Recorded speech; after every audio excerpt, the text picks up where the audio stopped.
Animorphs Volume Number 26, The Attack. K.A. Applegate. Prologue. The dream came again. As real as it always was. The Yeerk was in my head once more. He was starved of Kandrona rays, weakening, failing. I was watching him die. The Yeerk cried in pain again and again. And the memory visions came floating up as clear as if they had all just happened. They were visions of the Yeerk's life.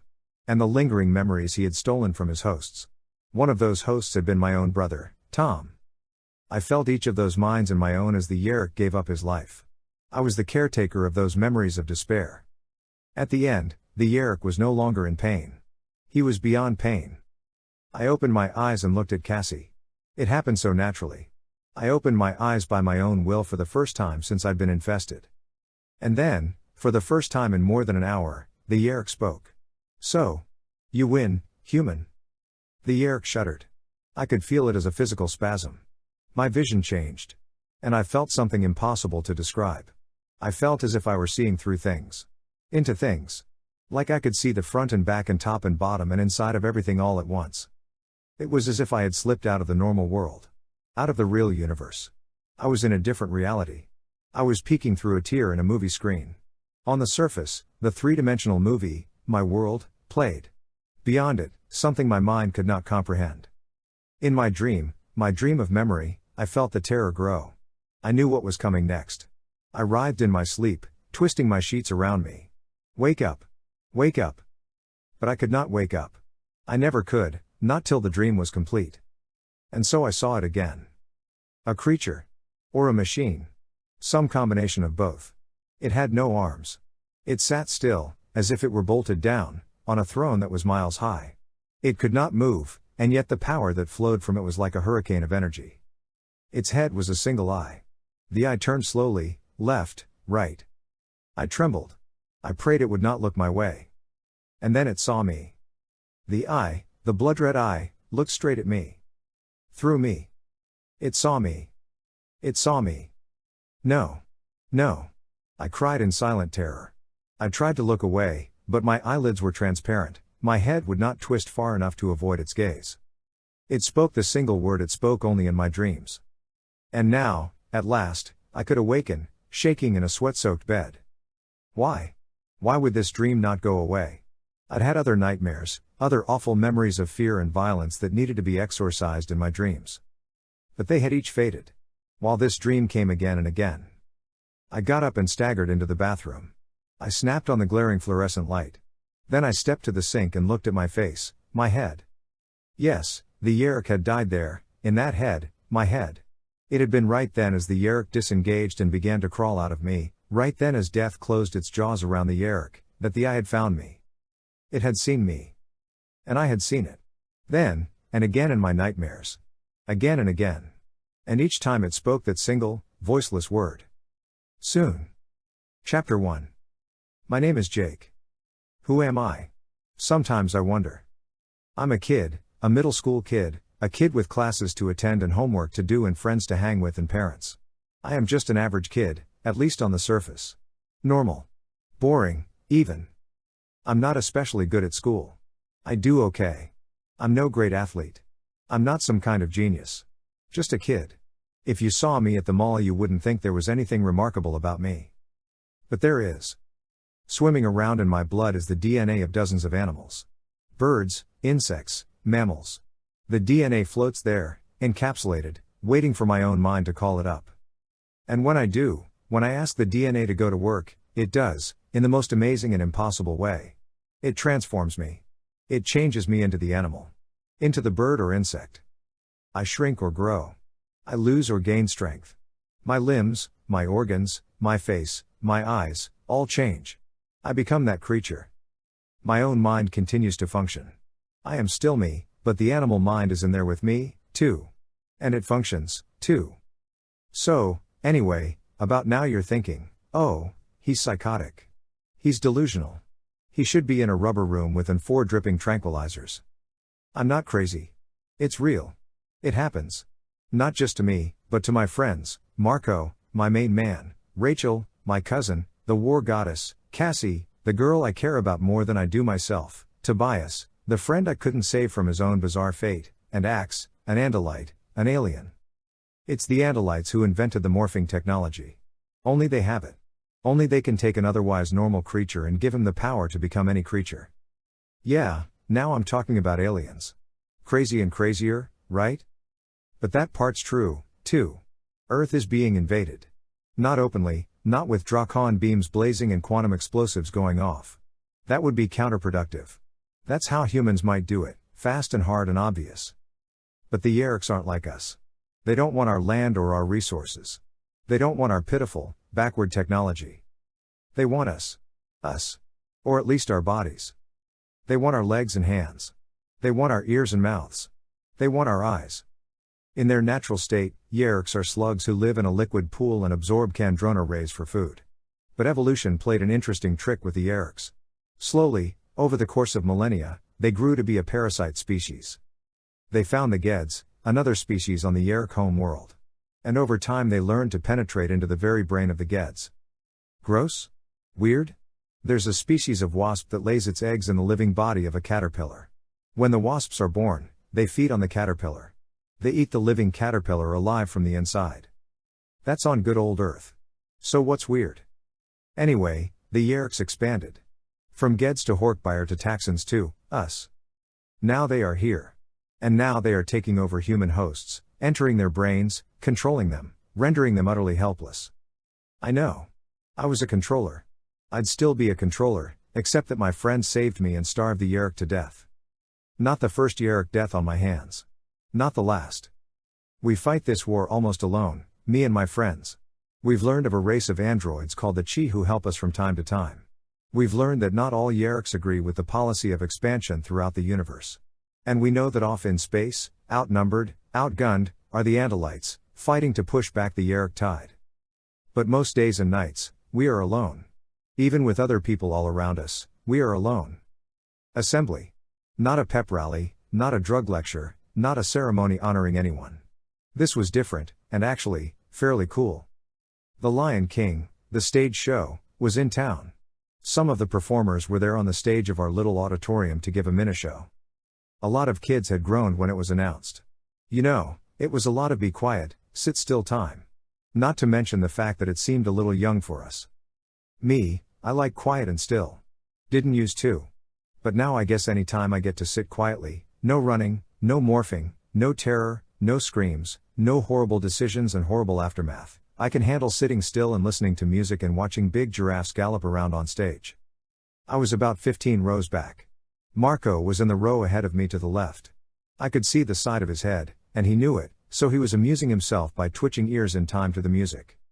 I didn't want to smile, but it was just so idiotic it was funny.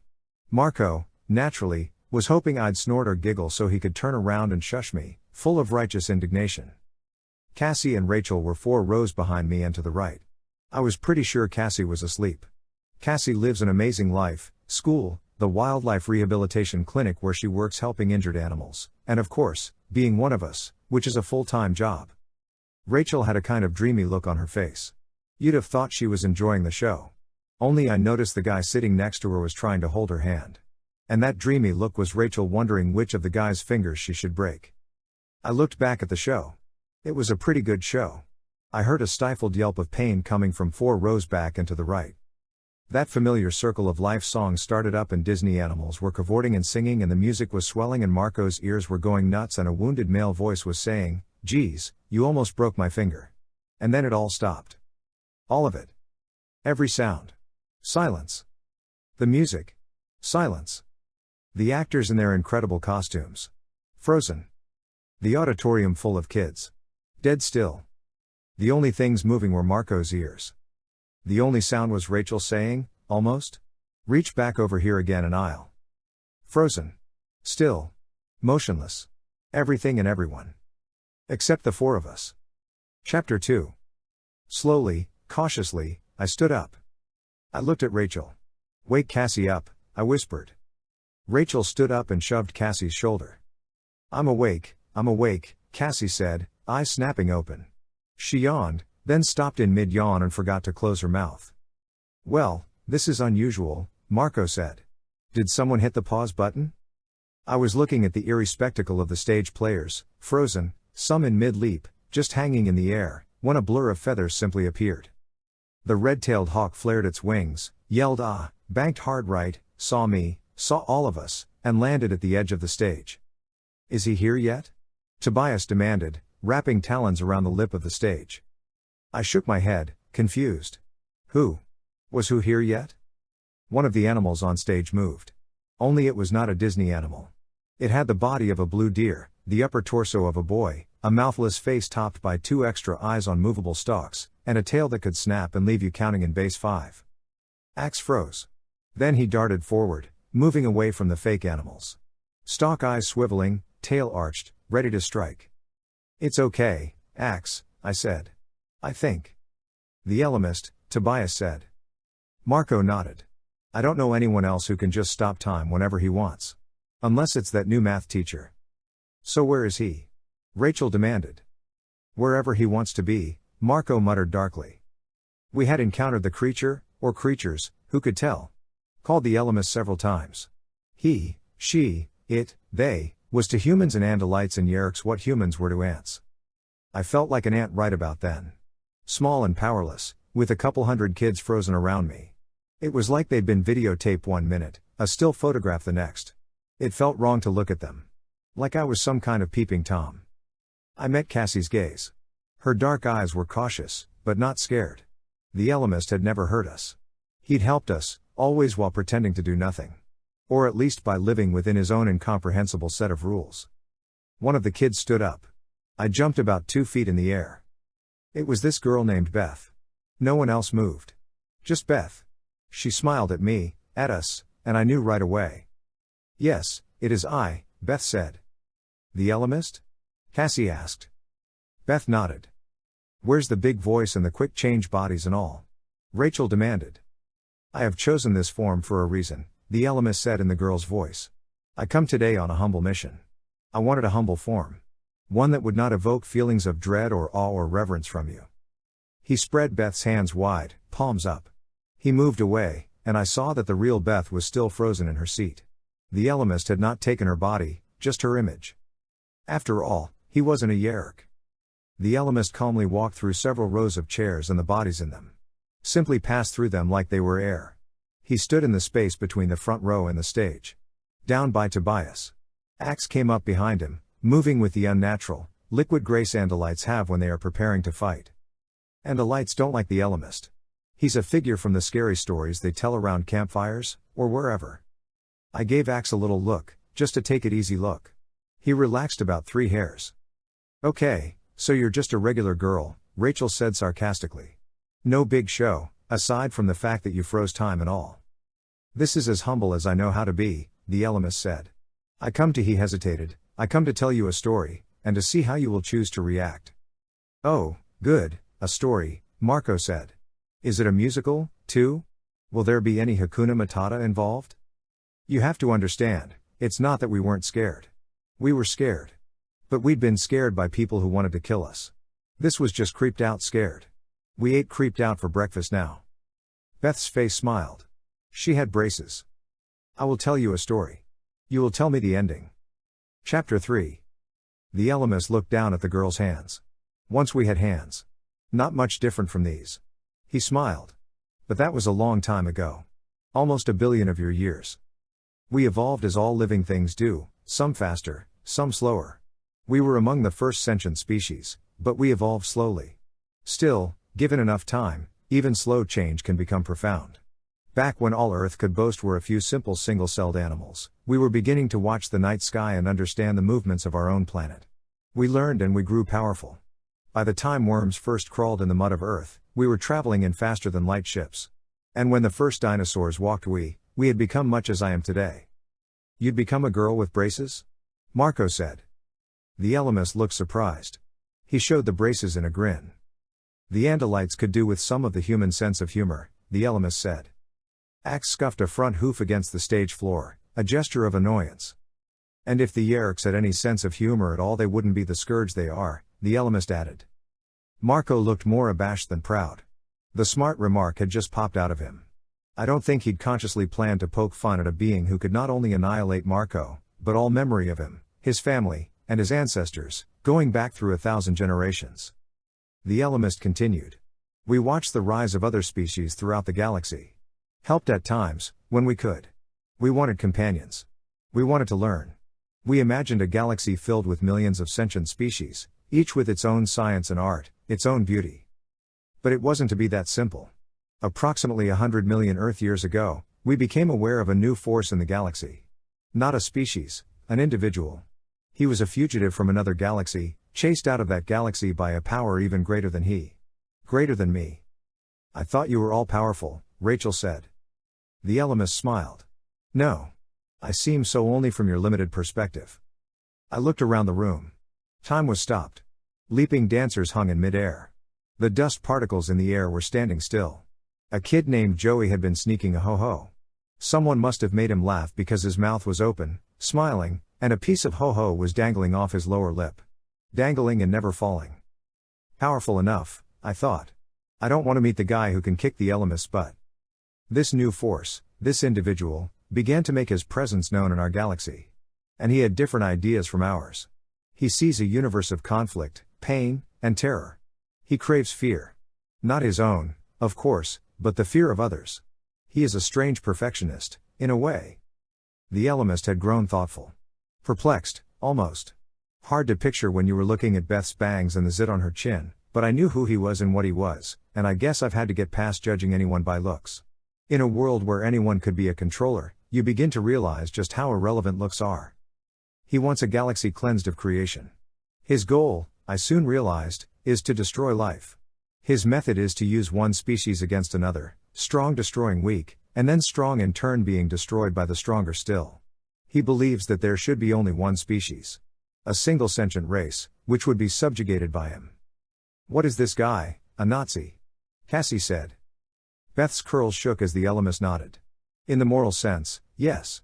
But he has different visions of what constitutes total power. He wants to be able to control the strands of spacetime itself. Not merely to see them and understand them, but to hold them in his fist and dictate the very laws of physics and nature, to recreate the galaxy in his own image, and someday to spread his power throughout all galaxies and destroy the one power greater than himself. Great, Marco said grimly. Can we go back to the Lion King now? He is called Crayak, the Ellimist said. And then he looked right at me, and I knew before he spoke the words. You have seen him. And he has seen you. The armless half creature, half machine. One by one my friends looked at me, challenging, questioning, neutral, skeptical, compassionate. When the Yeerk died in your brain, you peered across the line between life and death. You broke the dimensional hold that blinds humans to things beyond themselves, the Ellimist said. And in that moment, Crayak saw you. He saw that I had made myself known to you. That I had touched you. And he knew that you must, therefore, play some part in my plans. Crayak. The nightmare presence had a name. Crayak. The blood-red eye that watched me in my dreams. Soon, it had said. Soon. I felt a chill crawl through my body. Fear. The Ellimist said Crayak enjoyed fear. Did he feel mine now? 100 million years ago, we fought, Crayak and I, the Ellimist said. And suddenly the auditorium was gone. We stood in black, empty space, and the Ellimist was no longer a little girl but a brilliant light. Chapter 4. Stars, stars everywhere. Bright white points that burned with a steady light, and closer, so much closer, huge, sky-filling cauldrons of blazing hot gases. His voice was in our heads now, reverberating through our bodies, huge and sad. I wanted to stop him, to stop his destruction. He wanted to eliminate me. As I stood on nothing, floating on nothing, stars began to dim and die. It was like watching a charcoal fire go from blaze to hot coals to crumbling, gray dust. The result was something neither of us could tolerate. The battle we fought destroyed a tenth of the galaxy, millions of suns, millions of planets, a dozen sentient races. Before our eyes, or was it straight through our brains? Ran images, flashes of creatures in amazing shapes, in sizes and colors that made me want to laugh in sheer wonder. I saw monstrous mammals and tiny insects, species that lived in the sea and others that floated on air. And one by one, they went as dark as their suns. A dozen sentient species, and more who would have achieved sentience, all destroyed for nothing. But Crayak was damaged as well. The fabric of space-time, the software, as you humans would say, the software that runs the galaxy was damaged, twisted by the sudden explosion of our power. Once again I floated in that eerie n-dimensional space, the space beyond space where inside and outside were meaningless terms, where I saw the back as easily as the front, the heart of things as easily as the surface, the core of planets as easily as the crust. I saw what seemed like threads that could curl back inside themselves, disappear and reappear, twist and ravel and braid in insane complication. All Crayak's knowledge of spacetime was now shattered. The few threads he had gathered to him were yanked from his grasp. Millions of years of effort wasted. We fell back from our test of wills, our war. I was in normal space again. With guts and cores and threads all back where they should be, twisted up and hidden beneath the surface of things. We knew then, Crayak and I, that we could never make war again. Not open war, at least. The conflict would have to be carried on by different means. No longer a savage battle. Now it must be a chess game. There would be rules. Limits. Floating across our field of vision, like distorted TV pictures, were flickering images of our own interactions with the Ellimist. The times he had played a role, though never a controlling one. When he had shown us that we could escape Earth and live on a sort of game preserve for endangered humans. And when he had used Tobias to help some Hork-Bajir escape to found a free colony. And when he had twisted time to return Elfanger from his happy life, hiding as a human, to a world of struggle, pain, and ultimately death as an Andalite warrior. Elfanger, who was Tobias's true father, and the one who had given us our powers. Each time, we saw the Ellimist limiting his involvement, refusing to do a billionth of what he could do. Earth is part of our game, Crayak's and mine. He would have the Yeerks absorb humans and later be absorbed by some still more vicious species. But Earth is not the reason I have come to you now. The show was over. We were back in the auditorium, not that we'd ever really left, I suppose. And the Ellimist was a girl with braces again. For millions of years we have played our game, the Ellimist said. And we have lived within the rules, more or less. But now war threatens again. There is an impasse. A species I will not let Crayak take. A species he will not let me save. This species occupies a unique location in space-time. It is a turning point, and if Crayak can annihilate them, his power will grow, his goal become much closer, his forces become more deadly than ever. Including the Yeerks? I asked. Yes, including the Yeerks, who will benefit from changes I cannot explain to humans, or even to mighty Andalites, he added with a gentle, steel smile for Axe. So what happens? Irresistible force and immovable object?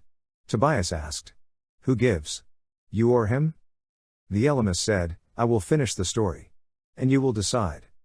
Us? Cassie blurted. Crayak and I have reached an agreement on a way to decide the issue. To decide the fate of the escort race.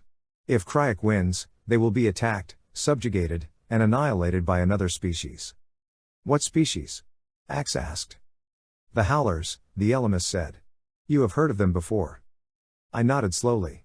Yeah, we'd heard of the Howlers. Crayak and I have agreed to decide the issue by a contest of champions. His against mine. He has named the Howlers themselves, a group of 7. I am to pit my 7 champions against his. What is this, a football game? Cassie demanded. No, that would be 11 guys on the field, not 7, Marco said. 7 Howlers against my 7, the Ellimist said. The winners, the survivors, will determine the outcome. And this has what to do with us? Rachel asked belligerently. Oh, come on, Rachel, Marco said. 1, he pointed at me. 2, he pointed at Rachel. 3, 4, 5, 6, he pointed at Axe, Cassie, Tobias, and himself. That's 6, Cassie said. He needs 7. We're just 6. That's not what he means. Is it? The Ellimist said nothing. Cassie said a word I've never heard her use before. Then, you want us to be your champions? To save these Iskrats? Escort, the Ellimist corrected gently. I'm either honored or ticked off, I don't know which, Marco said hotly.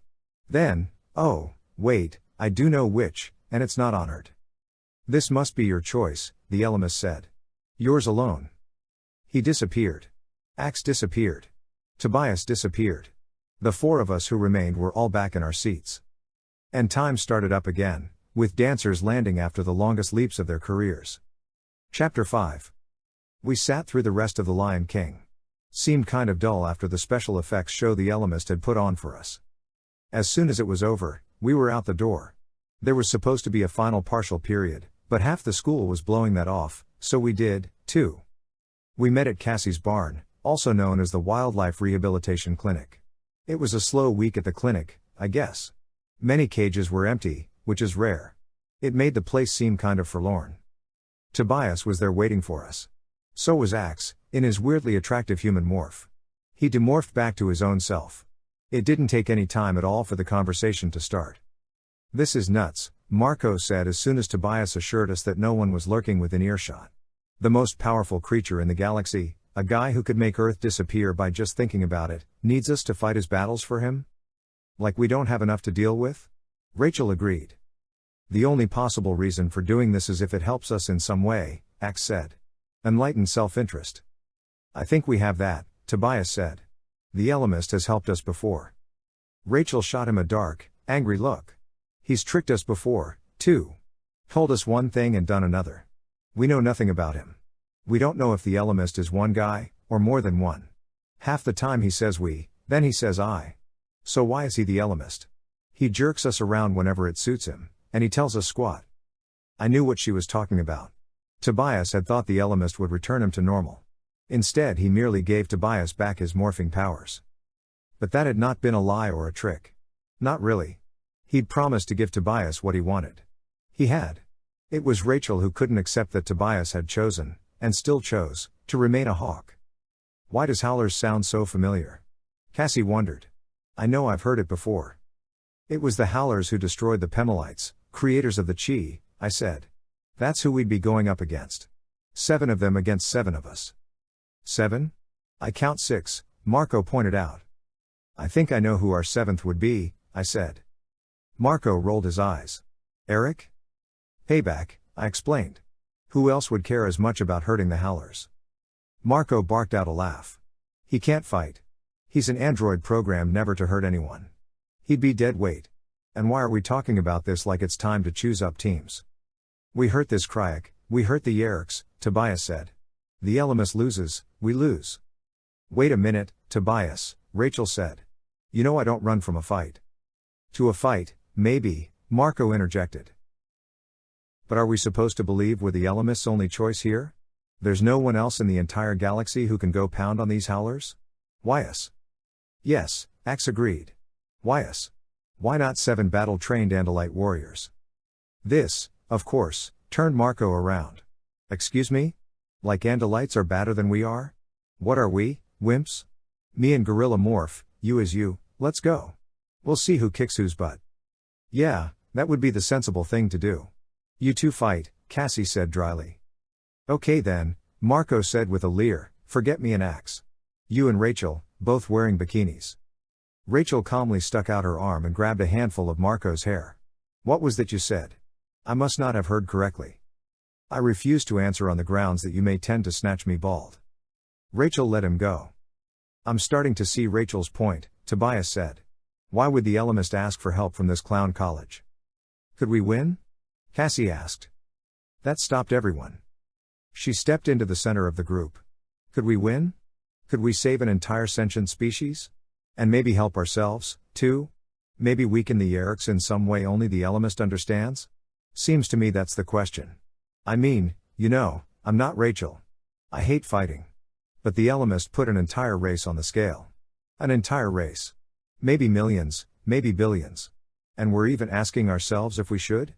How do you not at least try?" "Escort?" Marco jeered. "Now it's our job to save Escort? What is an escort?" He looked at Axe, hands apart, questioning. Axe shook his head. "It's a habit he's picked up from us. Of course, he does it while holding his stalk eye still, so it's a bit different. I have never heard of the escort. Normally, on big issues like this I don't push my opinions out there. I'm supposedly the leader, but to me there are times when the best thing a leader can do is let others work things out for themselves. But I had to say something. I think there may be something else going on here, with the Ellimist choosing us." Everyone stared at me. Marco narrowed his eyes. "The Ellimist said something about you seeing this Crayak." "I saw him. When the Yeerk died in my head, I saw him. And he saw me. And since then I've had dreams." Dead silence. I wished I'd kept my mouth shut. Look, dreams are weird. Like who knows if they're ever real? But these feel real. And in the dreams I see him. Crayak. I shook my head. I know this sounds crazy. Jake? Marco said.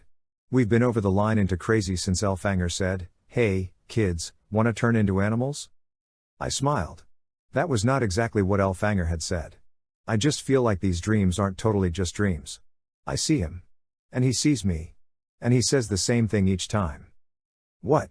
Cassie put a soft hand on my arm. What does he say? Soon. He just says soon. Chapter 6. Okay, Marco said. I felt that chill go up my spine. So what does all this tell us? Rachel demanded. This Crayak already doesn't like us, so we go and fight his hand-picked team? Maybe win? Then he loves us? I don't think so. Side bets, Tobias said. I nodded. No one else got it. The Ellimist and Crayak have their main event. Do the escort live or die? But maybe there's some action on the side. Us. Maybe that's why he chose us. Maybe there's another level. What other level? Rachel demanded, frustrated. I don't know, Tobias admitted. But here's the thing, it's down to Crayak versus Ellimist. Crayak already has it in for Jake, at the very least. Not to mention he backs the Yeerks. Not to mention we know the Howlers are just as bad. The Ellimist wouldn't pick us if he didn't think we had a chance. Cassie was nodding. She was for it. That made 2. I looked to Axe. He made the strange, mouthless Andalite smile. If we can hurt the Yeerks. That made 3. I looked at Rachel. Oh, come on, you have to ask? No Crayak space monster is gonna beat up on my cousin, she said, flashing her cover girl smile. Down to Marco. He looked doubtful. I've learned to trust Marco's doubts. What is it? I asked him. First of all, I'm in, Marco said. But I just want to point out one thing, the Ellimist didn't force us, he asked us. Our choice. And maybe he's right that we can do this. But part of the reason we're saying yes is that this Crayak thing has been taking pokes at Jake. And Crayak plays the same long, patient games the Ellimist does. So what are you saying? Cassie asked. I'm saying maybe Crayak wants us there. Maybe he wants us to say yes. And you know what? That's not because he thinks we'll win. Let's vote, Rachel said. Go. Go, Cassie agreed. It was 6 out of 6 for going. Unanimous, Marco said.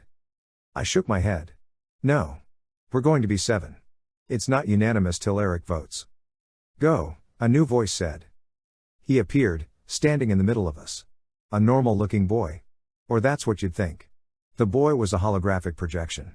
Inside the illusion was an android. An android who'd helped build the pyramids, who had taken on 100 different human forms, letting each one seem to age, letting each one seem to die, then reappearing as some new holographic projection. You know what this is all about? I asked Erek. Somewhere in the back of my mind I realized I had gotten used to the weirdness of people simply appearing out of nowhere. When the Ellimist was involved, things like that were normal. I know what it's about, Erek said with a nod. His face was rigid, lips pressed tight together. It was impossible, I knew it was impossible, but still, I felt suppressed rage coming from the android. Barely contained violence. The Ellimist has brought me up to date, Erek confirmed. If you'll have me, I'll go. I want to go. I have to go. You can't fight, Rachel said bluntly. No offense, but I'd rather go get Jara Hami or one of the other free Hork-Bajir. Or like Axe said, an Andalite warrior. We need firepower. Yes, but that won't be enough. Erek shook his head. You won't defeat the Howlers in one-on-one combat. They are too deadly. You'll need more than your morphs. You'll have to outthink them. And I know them. I know the Howlers. The argument hit home with Rachel. Fair enough. Have you chosen? A huge voice asked. I sighed. Yeah, but can you give us a few days too? Strangers. Strangers. Sell me your memories, strangers. Sell them to me, I beg of you.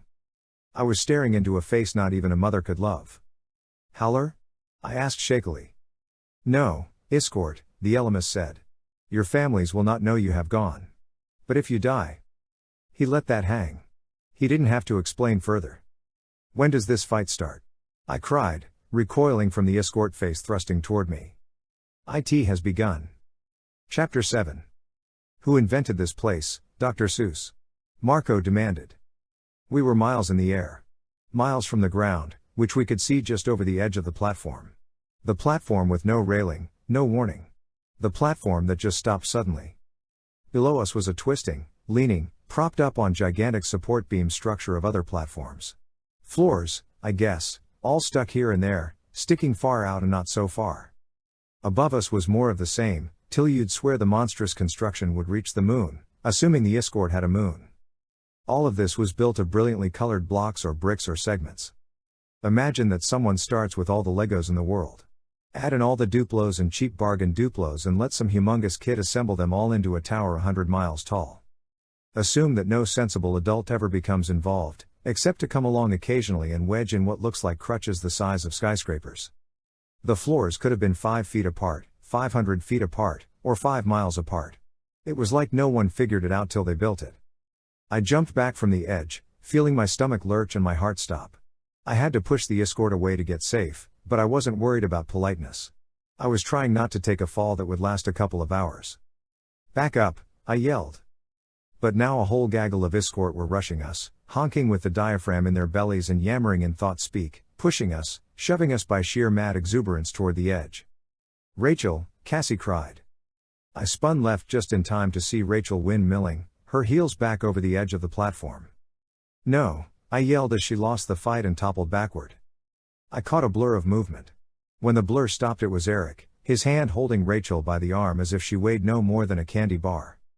Erek pulled her back up onto the platform. Did I mention I've always wanted you along on this mission, Erek? Rachel said shakily. Get back, you stupid jerks.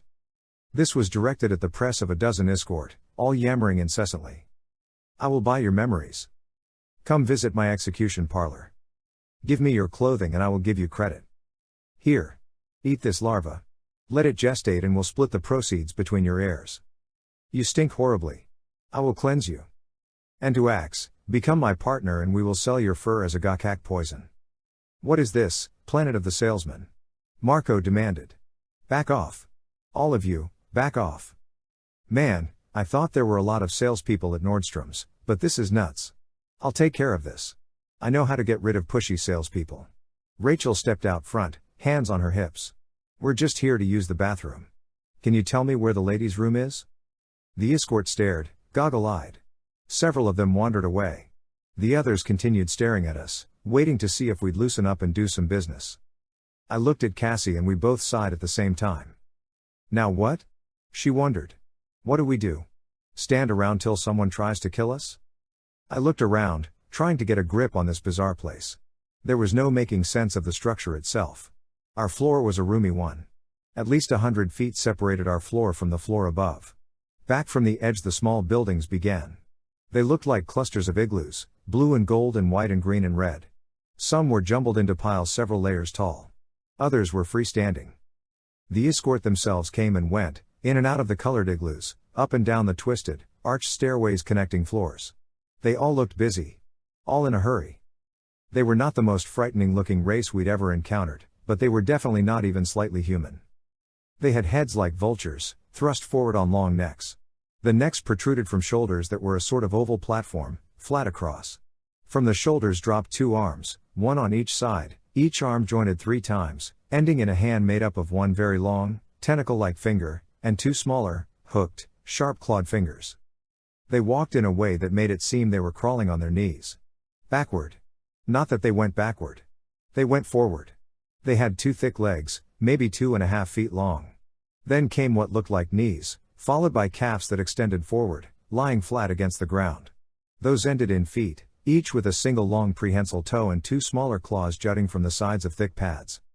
Their midsection was bare of clothing and looked weirdly like an accordion made of veined, pink flesh. It moved, wheezing out a sort of running commentary on their thought speak. It was the sound of a whine. A grating, annoying whine that rose or fell, depending, evidently, on how excited or mad or agitated they were. The nanny, Cassie observed. The what? That sound. It sounds like Fran Drescher, the woman who plays the lead in The Nanny. No offense to her. I don't think Fran's probably around here to overhear you being rude, Tobias pointed out. Escort faces were, like I said, not attractive. They were roughly triangular with the point toward the top, which left no room for a pair of eyes to fit. So their eyes, pink as a rabbit's, were stuck on short stalks. They had mouths, but didn't use them to communicate. They pretty much stayed shut, opening only every few minutes to suck in air and reveal a fat, blue tongue and tiny, blue-tinged teeth. Rachel said, "You know how you meet some people and right away, before they even say anything, before you have any idea what they're like, you don't like them? I mean, on sight you can't stand them? And it's not that they're ugly or anything, it's just something about them that sets you off?" "No," Cassie said. "At least, I didn't know. Now I do." A new assault team of escort was quick crawling toward us, heads thrust forward, eyes goggling. "Forgive us, strangers," the leader of this crowd said. "We did not expect off-worlders today. Welcome to the City of Beauty. Do you require a guide? Do you wish to sell your memories, or perhaps any unnecessary body parts?" His diaphragm whined as he spoke, a low, grating sound that rose and fell like a bagpipe blown by a man with too little wind. I sighed. I was on the verge of suggesting that Rachel morph to grizzly bear and get rid of them, but Cassie said, "You know, if they're serious about a guide."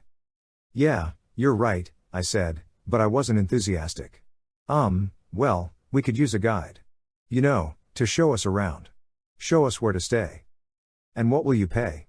the escort demanded, to the sound of eager whining. "Well, we don't exactly have any money," I said. "I will give you an excellent guide. My own grub. In exchange for her hair." He pointed one of his wormy tentacle fingers at Rachel. Or, more precisely, at her hair. Chapter 8. The negotiation was not pretty. The escort wanted to shave Rachel's head. She explained very calmly that she would remove his head and use it for a soccer ball before that ever happened. In the end, Rachel lost 6 inches of blonde hair. What was left came to just below her ears. "You know, it looks good," Cassie said.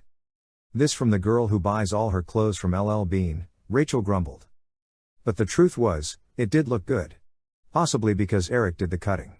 "I used to cut Catherine the Great's hair," he explained, sounding apologetic, like it was embarrassing to admit that he'd been alive since Moses was wandering around in the desert. "In exchange, we got Guide. That was his name, Guide. His full name was Guide, grub of skin seller, brother of memory wholesaler. He was a young escort. Which did not make him any less annoying. The first thing he did was try to improve the deal by getting Axe to let him have the last foot and a half of his tail. Axe said no. Marco said, "You know what? You jerk us around, Guide, and Axe will give you the last foot and a half of his tail." Guide understood the threat. He became easier to deal with after that. He only asked for memories, clothing, hair, and various body parts every hour or so, rather than constantly. "One question, right up front. Have you seen any other off-world strangers?" I asked him. "Off-worlders? Of course. The City of Beauty is temporary home to many, many off-worlders. Probably drawn here by the charm of the residents," Cassie said dryly. It made me smile. I thought Cassie could like anyone. Evidently, even she had limits. "We're looking for members of a species called howlers," Tobias said. Guide's chest whined in a lower key. His mouth gaped open. "This species is not known to me." I nodded and looked down at the bright red floor under my feet. "Don't lie to us, Guide. Have you ever met an Andalite before?" Guide shot a nervous glance at Axe. "No." "Well, Andalites have the power to mind meld with people. They can look right inside their thoughts and know if they're lying, and if you are lying, they make your head explode." No one cracked a smile. Although Marco had to struggle. "Now Axe is a Vulcan?" Tobias asked me in private thought speak. Guide's whine rose and fell. It probably meant something, but I didn't know what. Then, howlers? "Did you say howlers? There may be 1 or 2 howlers around." "Try 7, I said. "Where are they? And do you know why they're here?" "They come to trade, like all who visit our world. They trade memories for boat assaults. Howler memories are very valuable." "What's this memory stuff?" Cassie asked. "You guys keep talking about buying memories. What's that all about?" Guide looked surprised. "I think. You have never seen a memory show? Then that must be our first stop. It is the greatest of entertainment." "Obviously, you don't get the Super Bowl here," Marco said. "We always suspected the howlers might have collective memory," Erek said. He surprised me. He'd been so quiet I'd practically forgotten he was with us. "The howlers may pass memory along, generation to generation." Yes, Guide agreed. "This is why they command such a price. Their memories are long and very clear." I was feeling frustrated. We weren't getting anywhere. We just dropped in on this planet and so far we knew nothing. The howlers could be watching us, ready to attack at any moment. Guide, have you seen these howler memories? Cassie asked him. He laughed. No. Not me. I am a traitor, a probationary member of the Guild of Traitors. I am not interested in violence and killing and slaughter. No, it is the members of the Criminal Guild and the Warmaker Guild who buy howler memories. I was getting that nervous, jumpy feeling I get when I feel like I'm being delayed from doing something vital. I felt we were wasting our time talking to the escort. We aren't here to write a paper on the escort, I said, more rudely than I'd intended. We're here to take down the 7 howlers so we can go home. Cassie looked a little hurt. But in a very calm voice she said, it just seemed to me that if we have to have a battle, we'd be better off if we knew where we were and what was going on. She was right, of course. But the edginess I felt wouldn't let me admit it. We need a place. A base of operations. We can't just stand out here in the open. Then come, follow me. Guide said. I know the right place. He started off, moving in his weird backward crawling way, whining from his chest the whole way. We went down a set of steps, something the escort did literally backward, but with surprising agility and speed. We came out on a new level, mostly dark blue, and utterly different from the previous level. Here we saw none of the igloos, only a vast field of small cylinders, maybe 2 feet tall. Energy storage, Guide explained, and led us down another stairway, this one much longer. We stuck rigidly to the center of the stairs. From the top it was perhaps a half-mile drop to the mustard-colored floor below. Only Tobias was comfortable, flying around and beneath the stairway.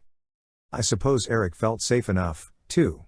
It was hard to imagine the android ever missing a step. This level, this mustard-yellow level, was teeming with escort, moving slowly along narrow avenues between open front buildings. It was easy to recognize what this level was. It's the mall, Rachel said. A bazaar. Yes, this is the level 78 marketplace, Guide confirmed. We must move quickly here. What? No shopping? Rachel, of course. We reached the floor and were instantly surrounded by jabbering, poking, pushing, whining escort, all desperate to buy whatever we had and sell us whatever we didn't. I see what you mean by moving quickly, Guide, I said. What? No, not for these honest traders. But this market is a favorite gathering place for members of the Warmaker Guild. I had about 3 seconds to think what? Before something slammed me violently to the floor. Chapter 9. I was down, flat on my back, a weight on my chest. A bony head, stubby horns protruding from the top, was just above mine. Howlers, I yelled. I twisted and tried to roll away. But the bony-headed creature wouldn't let me go. He slammed his head down at me. I jerked my head to the side, hard. The blunt horn struck the floor. I did something I haven't had to do much, despite being in more battles than I can remember. I drew back my fist and punched. I caught the howler in his gaping mouth. He jerked back. I drew my legs up, thighs against my chest, and I kicked. Thump. I caught the howler flat in his chest diaphragm. He fell back, flailing but unbalanced. I was up in a flash. My friends were all under attack. No one had had time to morph. Tobias was ripping at the short stalk eyes of a howler. I saw Axe snap his tail and remove an arm that had been around Cassie's throat. Rachel kicked another in a place that humans don't like to have kicked. One of the howlers was flailing away at Erek, head-butting him and having no effect as Erek stood there calmly. Rachel was halfway into her grizzly bear morph and already growling with a voice that was still mostly her own. Something was not right. Not right at all. We weren't even morphed and we were beating these guys. And Erek was way too calm. Then it occurred to me. I had kicked my guy in his diaphragm. His whining, escort diaphragm. Erek. Are these howlers? No. Of course not, he said calmly. Our assailants backed up. There were 5 of them. One looked bleakly at the stub of his arm. The others gaped at us and whined through their chests. They were escort. Not like Guide, at least not exactly. The bodies were mostly the same, but the heads and hands were different. Their heads were wider at the top, with the 2 little nubs of horn. Their hands were less delicate, the claws larger than the tentacle. Their legs were flexed, not as flat, allowing them to move faster, in leaps, not crawls. These are escort of the Warmaker Guild, Guide said, like he was introducing a bunch of guys from a different school. This is why we must hurry. They don't like off-worlders. They're going to like us a lot less if they try that again. Rachel said. Let's get out of here, I said. Rachel? Stay and morph. Axe, you stay ready, 2. That should be enough to handle these guys. We were attacked twice more by 2 different gangs of Warmaker escort before we could reach the next stairway. They were easy enough to deal with, but I still managed to get bruised up. And by the time we were safely out of the marketplace, Rachel said what we were all starting to feel. Just tell me this, why, exactly, does the Ellimist want to save these guys? I'm starting to think maybe Crayak is on the right track. We headed down the stairway, finally starting to laugh at the bizarre experience with the Warmaker escort. Feeling relaxed and a little cocky after so easily beating the local tough guys. The stairway we were on was wider, though still without rails, but we were getting used to that. It was wider to make room for two-way traffic, and several escort, many like Guide, but others subtly different, passed us by. The next level was maybe 200 feet down. Guide was out front. I was laughing at some joke Marco made. "Howler," Erek yelled. "Yeah, right," Marco said. But he looked. And I looked. "Erek," I said as calmly as I could, "are you joking?" His projected face was white. I wondered how much of projecting an emotion was automatic with him after so long as a human. "I am not joking, Jake," he said. "That is a howler." Chapter 10. The howler was moving up the stairway. We were moving down. We froze. The howler kept coming. He was not huge. Smaller than a Hork-Bajir. As big as a large man. He walked on 2 bowed legs with a swinging, almost comic gait. He had 2 arms, longer than his legs. The hands were almost human, 5 fingers and an opposable thumb. But from the wrists projected a sort of second hand, a claw that could be lowered to cover the back of the hand, or kept up out of the way. This claw had 4 hooked, steel-tipped claws. It looked like there was a bearing halfway up his body, as if the top half of the torso was on a living lazy Susan, allowing the body to turn all the way around and keep the fighting claws in the game. The head was ugly, a slag heap of melted-looking, black pebbled skin. The entire creature looked like he had been formed out of still cooling lava. Beneath the black, in the cracks and creases of his flesh, were lines of bright red. Within this face were eyes of a startlingly beautiful blue. Robin's egg blue, they call it. The entire eye was blue, with the cat's iris a paler shade. The howler seemed indifferent to us. Didn't care. Wasn't concerned. He wore a series of loose belts around his torso, and each of these featured a different weapon. Or at least they looked like weapons.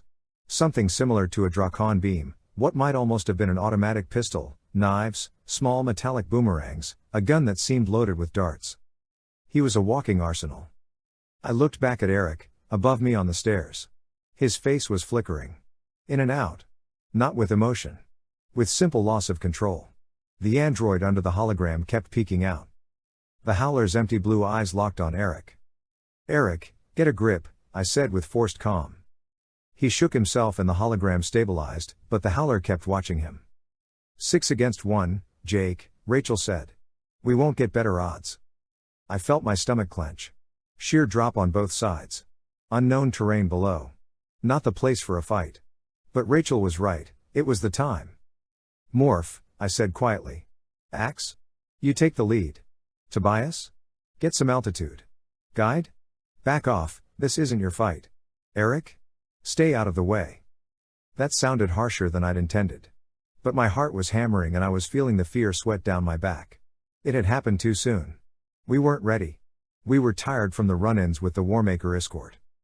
But mostly I was seeing pictures in my head. The eye. Crayak. The image from my dream. I could almost hear him laughing. Just a figment of my imagination, but it felt real enough. 6 against 1. It wasn't going to get any better. I began to morph, to call on the tiger DNA that swam through my blood. The tiger would be bigger than the howler. The 6 of us together in morph can take on anything, I told myself. We can take on anything. The howler's blue eyes narrowed as we shifted positions. He knew a fight when he saw one coming. But he was fascinated by the morphing. Fascinated and almost jealous, if it's possible to read an expression on a face made of tar with eyes as empty as sky. I felt the morph working on my body. The orange fur grew from my hands and arms. I had no time to get out of my clothes. They'd be torn apart by the morphing. Fur spread across my body. My fingers swelled, dark leather on the palms, orange and white on the back.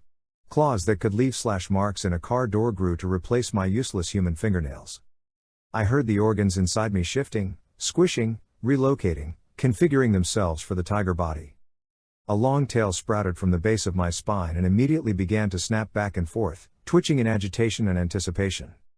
I fell forward onto all fours. This made my head several steps lower than my hindquarters. Teeth filled my mouth, too big, so big they grew out like a saber-toothed cat's teeth. Then my mouth caught up and my face grew sensitive whiskers. My eyes, made for seeing through darkness like it was day. My nose, sensitive to every smell of animal life.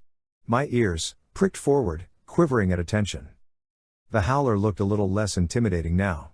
The tiger was not worried. The tiger knew it was the fastest, deadliest creature in the jungle. The tiger did not fear the strange-smelling creature. Axe was just in front of me, tail bowed and ready, 3 eyes forward, the remaining stalk eye watching the rest of us. Rachel had morphed to grizzly bear. She stood up, a massive pillar of rough brown fur with power to uproot small trees. Marco had morphed to gorilla. He swung his pile driver arms back and forth almost casually, like he was waiting on the street corner for the bus to come. Cassie had morphed to wolf. The thick armor of fur on the back of her neck stood on end, and she'd drawn back her muzzle, revealing wet, glistening teeth. We were more than a ton of muscle and claw and tooth, all directed by human intelligence that could draw on animal instinct. Facing us, a single, man-sized alien. I realized Erek was talking. That he had been for several seconds and I'd been too distracted to hear him. "We'll paralyze you and numb your senses. If he gets close he'll use the needle teeth retracted into his upper and lower jaw. He's not as fast as..." "Erek. What did you say about paralyzing?" I interrupted. "It's the reason they're called howlers, Jake." The voice. "Be ready too." The howler's hand moved. Reaching for the beam weapon. Chapter 11. "Uru-ow!" I roared, a sound that made brave men fall down trembling. I gathered myself for a leap. But Axe was faster. His tail snapped, crack. The howler's hand dropped. The weapon clattered down the stairs. But before the weapon had stopped rolling, the hand was growing back. "Attack!" I yelled. I leapt. Axe whipped his tail again, faster than the eye could follow. I roared again, bellowing a sound that had never been heard on Planet Escort. The others surged behind me. Down we went, a ton of animal power. Then the howler replied. "K.A." It was a blast of sound like nothing I'd ever heard before. Compared to it, my tiger's roar was the mewling of a kitten. "K.A." I missed my leap and fell in a tangle on the steps. I saw Rachel trip and fall, landing on top of me. It was like having a safe dropped on my stomach. The wind exploded from my lungs. I scrambled to get up, but I couldn't make sense of up or down. I clawed feebly. Rachel rolled off and I saw that Axe was reeling, running. Running away, back up the stairs, weak Andalite hands clapped against his ears, blood seeping between the fingers. Cassie was howling, all wolf in her pain. Marco seemed the least affected. He swung a cement-block fist that hit the howler on his arm and spun the creature sideways. I got to my feet, hoping to attack while the howler was off balance. Except the howler wasn't off balance. The ball-bearing waist twirled him all the way around, using the force of Marco's blow to spin and bring the now regenerated hand up to a weapon. FTTTTTT. He had fired. A dozen steel darts, tiny triangles, ripped a messy hole through my left front leg. I stumbled. The pain was intense. Marco swung another fist, missed. The howler turned the flechette gun on him. A bloody hole you could have pushed a Coke can through appeared in Marco's back. He dropped like a load of bricks. Cassie had recovered enough to bound into action, using Marco's fallen mass as a springboard. The howler raised the gun, but too slowly. Wolf jaws clamped down on the arm and Cassie held on like a bulldog, ripping, tearing. I was up and moving on 3 legs. A lame leap. I clamped my teeth on howler leg. Rachel was up, too, and charging on all fours, looking to knock the creature down. Tobias came swooping down at full stoop speed, talons out for the howler's eyes. We were getting the upper hand. "K.A." Someone exploded a hand grenade in my head. I clamped my jaws tight, but all else was a blur, a swirling, mad blur. Blue and tan fur leapt over me, rust-red feathers shot past. What was happening? I couldn't think, couldn't make sense. A searing sharp pain. My eyes cleared just long enough to see the ornate dagger handle that protruded from my neck. I'd been stabbed. In the neck. The tiger's blood, my blood. "Jake. Demorph," Erek said in a voice loud enough to penetrate the death fog creeping through my brain. Then there came other orders, all rapped out in a loud, clear voice. "No, not orders. Just information. Cassie, he's trying to stab you. Axe, you are too close to the edge, stop moving. Rachel, the howler is within 2 feet of the edge, to your right. I was demorphing. Or at least I thought I was. I couldn't be sure. The tiger was dying, blood pumping out of his severed neck arteries. Demorph, Jake. Demorph. Erek's loud voice urged. Do it now. I heard a bear's roar. I heard an impact, body against body. I saw nothing but shapes, meaningless shapes. Cassie, demorph. Erek ordered. He's gutted you, demorph. Do it now. From far off, a hawk's cry. A bear's bellow. The bullwhip crack of an andalite tail. All far, far away. Chapter 12. Crayak turned his blood-red eye on me, watching as I lay helpless. Watching as the howlers stood around Cassie in a circle, watching as they lowered their claw hands into place, watching and laughing as she stood, eyes closed, helpless, seconds away from. Cassie. Look out. I jerked up, eyes wide, hands flailing, fending off an attack. Chill, chill, Marco said. He grabbed one hand and Rachel grabbed the other. It's okay, dude, fight's over. I looked around, still wild. A room. Walls of solid colors, one red, the others yellow. Still in Lego land. I slapped my legs. Human. My arms. Human. All me, with no ragged holes. I'd made it out of morph. I looked around the room. Rachel and Marco. Tobias sitting on the back of a strangely shaped chair. Erek standing alone, head down in thought. Axe as far from me as he could get, all 4 eyes turned away. Cassie? I asked. I'm here, she said. I realized she was behind me. I felt her palm on my cheek. Then she put her arms around me and hugged me from behind. It made me want to cry. It's taken you a while to wake up, Cassie said. You barely demorphed in time. Then it was like you were in a coma, like you weren't going to wake up at all. I remembered dreams. They were dreams, weren't they? Hard to be sure. Reality itself was weird enough to be a dream. The howler? I asked Rachel. Her mouth was an angry line. We heard him. But he walked away. 6 against 1 and we got a draw, Marco said angrily. Not 6, Rachel corrected. 7. Erek saved our butts. He was the only one who could handle the howls. Yeah, right, thanks a huge load, Erek, Marco said angrily. He gave us directions. Not to hurt the howler, you understand, 'cause that would violate his programming. But directions on how to crawl out of there. I held on to Cassie's hand. I didn't want to get into this. I wanted to hold on to a moment of feeling glad to be alive, glad to feel Cassie's concern. Then I sighed, squeezed her fingers, and pushed her hand away. Erek did what he could, Marco. You know that as well as I do. My brain was scrambled. I'd be dead without him. That's enough for me. Marco looked like he wanted to say something else, but then his anger collapsed. Yeah. We all did what we could. I spotted Guide back against a wall, uncharacteristically quiet. You stick with us after that? I asked him. His eyes glowed. Oh, yes, yes, yes. I will be able to sell the memory of that battle for a small fortune. And if each of you would sell me your own unique perspectives, I could buy my own corner with the profits. I drew Cassie around to where I could see her. I nodded at Axe. What's with him? I asked. She shook her head. He ran away.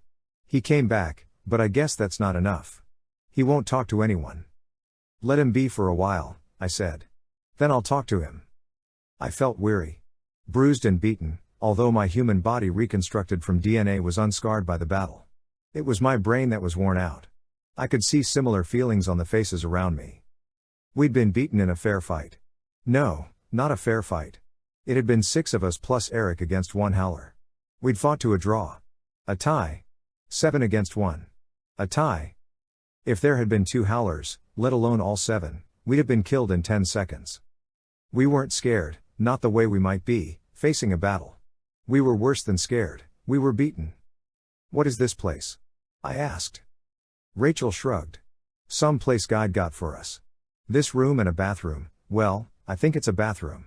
Hope it's a bathroom. A pile of rags lay in one corner. Our clothing. What was left of it after we'd morphed while still wearing it. We were in our morphing outfits now. But I guessed we didn't look any more out of place than we would have, anyway. The escort probably didn't care much about human fashion. What do we do? Tobias asked. I'm for dialing up the Ellimist and telling him to go jump off whatever super-dimensional bridge he can find, Marco said. He wouldn't have put us here if we weren't at least theoretically capable of winning, Tobias said. Unless there's some other, deeper game the Ellimist is playing, Cassie said. He's fighting a battle for entire species, entire planets. We're just pawns. That was more cynicism than I was used to hearing from Cassie. But she wasn't wrong. The Ellimist and Crayak were both way over our heads. And I was haunted by the suggestion that maybe this was all a setup. That maybe Crayak wanted us here. Not because we were important by ourselves, but because eliminating us would help the Yeerks. Why had the Ellimist brought us here? He had to know how powerful the Howlers were. Had to. This is a rotten, stinking deal, Rachel said, expressing the thoughts in my own head. We're leaving our own planet defenseless to save these escort, she said escort like a curse word. I found myself looking at Erek. I could only imagine what was going on inside his head. He had the power to fight Howlers and win. But wasn't able to fight. Erek said, maybe the Ellimist would reprogram me. Remove the prohibition against violence. Marco groaned. Well, it's official, the situation is hopeless. When Erek starts talking that way it's because we're beat. Beat this, Rachel said rudely. It made me smile. Rachel felt as down as anyone, but she refused to admit she couldn't just go out and nail the next Howler she saw. They're faster than we are, stronger than we are, better armed than we are, Cassie said glumly. Then she lifted her face, eyes wary. But are they smarter than we are? Erek? I asked him. He sighed, a very human reaction. They had faster than light ships at a time when humans still thought the wheel was a radical new invention. Doesn't make them smarter, Tobias said. The Ellimist said some species evolve quickly, others slowly. If you get a billion years head start, of course you have better weapons and technology than a species that started later. Doesn't mean you're smarter. Maybe it just means you started earlier. It was a weak thread to hang by. But it was all we had. Erek? Tell us all you know about the Howlers, I said. Chapter 13. I only saw them from the point of view of the victims, Erek said. I can use my holographic systems to recreate what I saw.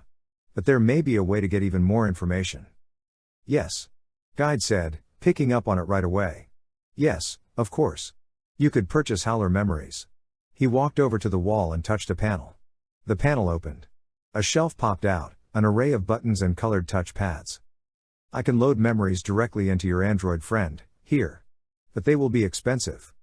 You're not getting any more of my hair, Rachel warned. Not a kidney or an arm, either. Guide whined from the diaphragm in his chest. It may have been a laugh of some kind. I will pay for you to view the Howler memories. In exchange for harvesting your own memories. I sucked in a breath. What is this memory selling? Does it mean we lose our memories? Guide looked perplexed. Of course not. Why would it? We simply make a copy. They Xerox our memories? Can't do it, Tobias said. Those memories could end up reaching the Yeerks. He was right. Maybe. Axe? No answer. Axe was swaying slightly, back and forth.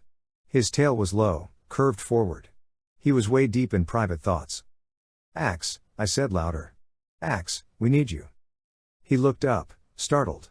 Yes, Prince Jake. I didn't tell him not to call me Prince. This wasn't going to be handled with a little joshing. The Andalites are an essentially peaceful race, but with a long warrior tradition, too. Axe was an Arist. A military cadet. And he'd spent his entire life in the shadow of his brother, Elfanger, who was considered a great war hero.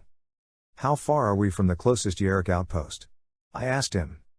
I don't know where we are. I don't have a star chart. Guide touched a wall panel. A small, flat screen appeared. Muttering and whining to himself, Guide called up a star chart. It was meaningless to me, of course. Axe looked at it with no visible interest. He touched the screen, pulling the perspective back, widening the view. He did this twice more, till even I could recognize the spiral arms of our own Milky Way galaxy. We are more than 500 million light-years from Earth, Axe said. Before the Yeerks could spread a tenth of this distance they would have had to swallow not only Earth, but my planet as well. I nodded. Thanks. Okay, then. It's a deal, Guide. But if I understand what you've told me, our memories would make you very, very rich. So this is it. If we live, you get to copy our memories. And you don't ask for anything else, and you advance us whatever we need. I thought Guide was going to fall over. I had the feeling we'd just turned him into the Bill Gates of the escort. I will transfer all archived Howler memories to the android. The android has a name, Erek, Rachel snapped. He can call himself the Grand Guildmaster as far as I am concerned. Guide said happily. Guide tapped into the panel. Then he called Erek over. He pointed to a slot like a keyhole. Can you interface? Erek dropped his hologram, revealing his true android body. From one steel finger a prong telescoped out and pressed into the keyhole. The steel finger changed shape to conform to the keyhole shape. Erek's almost canine face was blank. Then his eyes flew open and he pulled back. It was impossible to read emotion on the android face. But I could guess. He had just absorbed the memories of the creatures who had wiped out his creators, the Pemalites, and made interstellar fugitives of the Chee. How are you doing, Erek? Cassie asked. I have absorbed the available Howler memories. They are not pleasant viewing. Can you show us? Yes. He hesitated. Memories of the attack on my creators is included. I would not like to show you that. I would not like to have to. He fell silent, embarrassed. Cassie put a hand on his steel and ivory arm. Then don't. Show us what you can. Show us what we need to know. Erek nodded. The planet I'll show you has no name.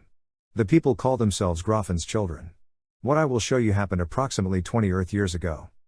The bare room disappeared as Erek's hologram filled the room with a forest in shades of purple, blue-green, and mustard yellow. We saw enormous leaves, as big as bedsheets. Vines wound along the ground, dipped in and out of the dark soil, then shot up to form strange trees. Birds in long, random shapes like pink feather boas swooped and wove through the leaves and branches.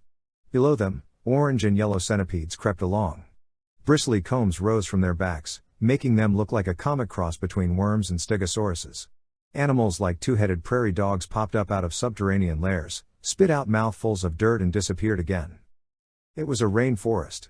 But someone else's. With wonders no more magical than those of Earth, but wonders just the same. Through the forest came a column of creatures that made me laugh. Gumby, I said. They looked like Gumby. Not green, but dark blue, and not smooth, but as rough-textured as an old tree. But still they moved with the jerky grace of Gumby, walking on two legs, eyes raised to the treetops above them. I saw a hand move into view and I jerked in surprise. A Howler's hand. I was seeing this forest, these plants and animals and Groffin's children, through Howler eyes. The Howler was lying in wait, hidden from view.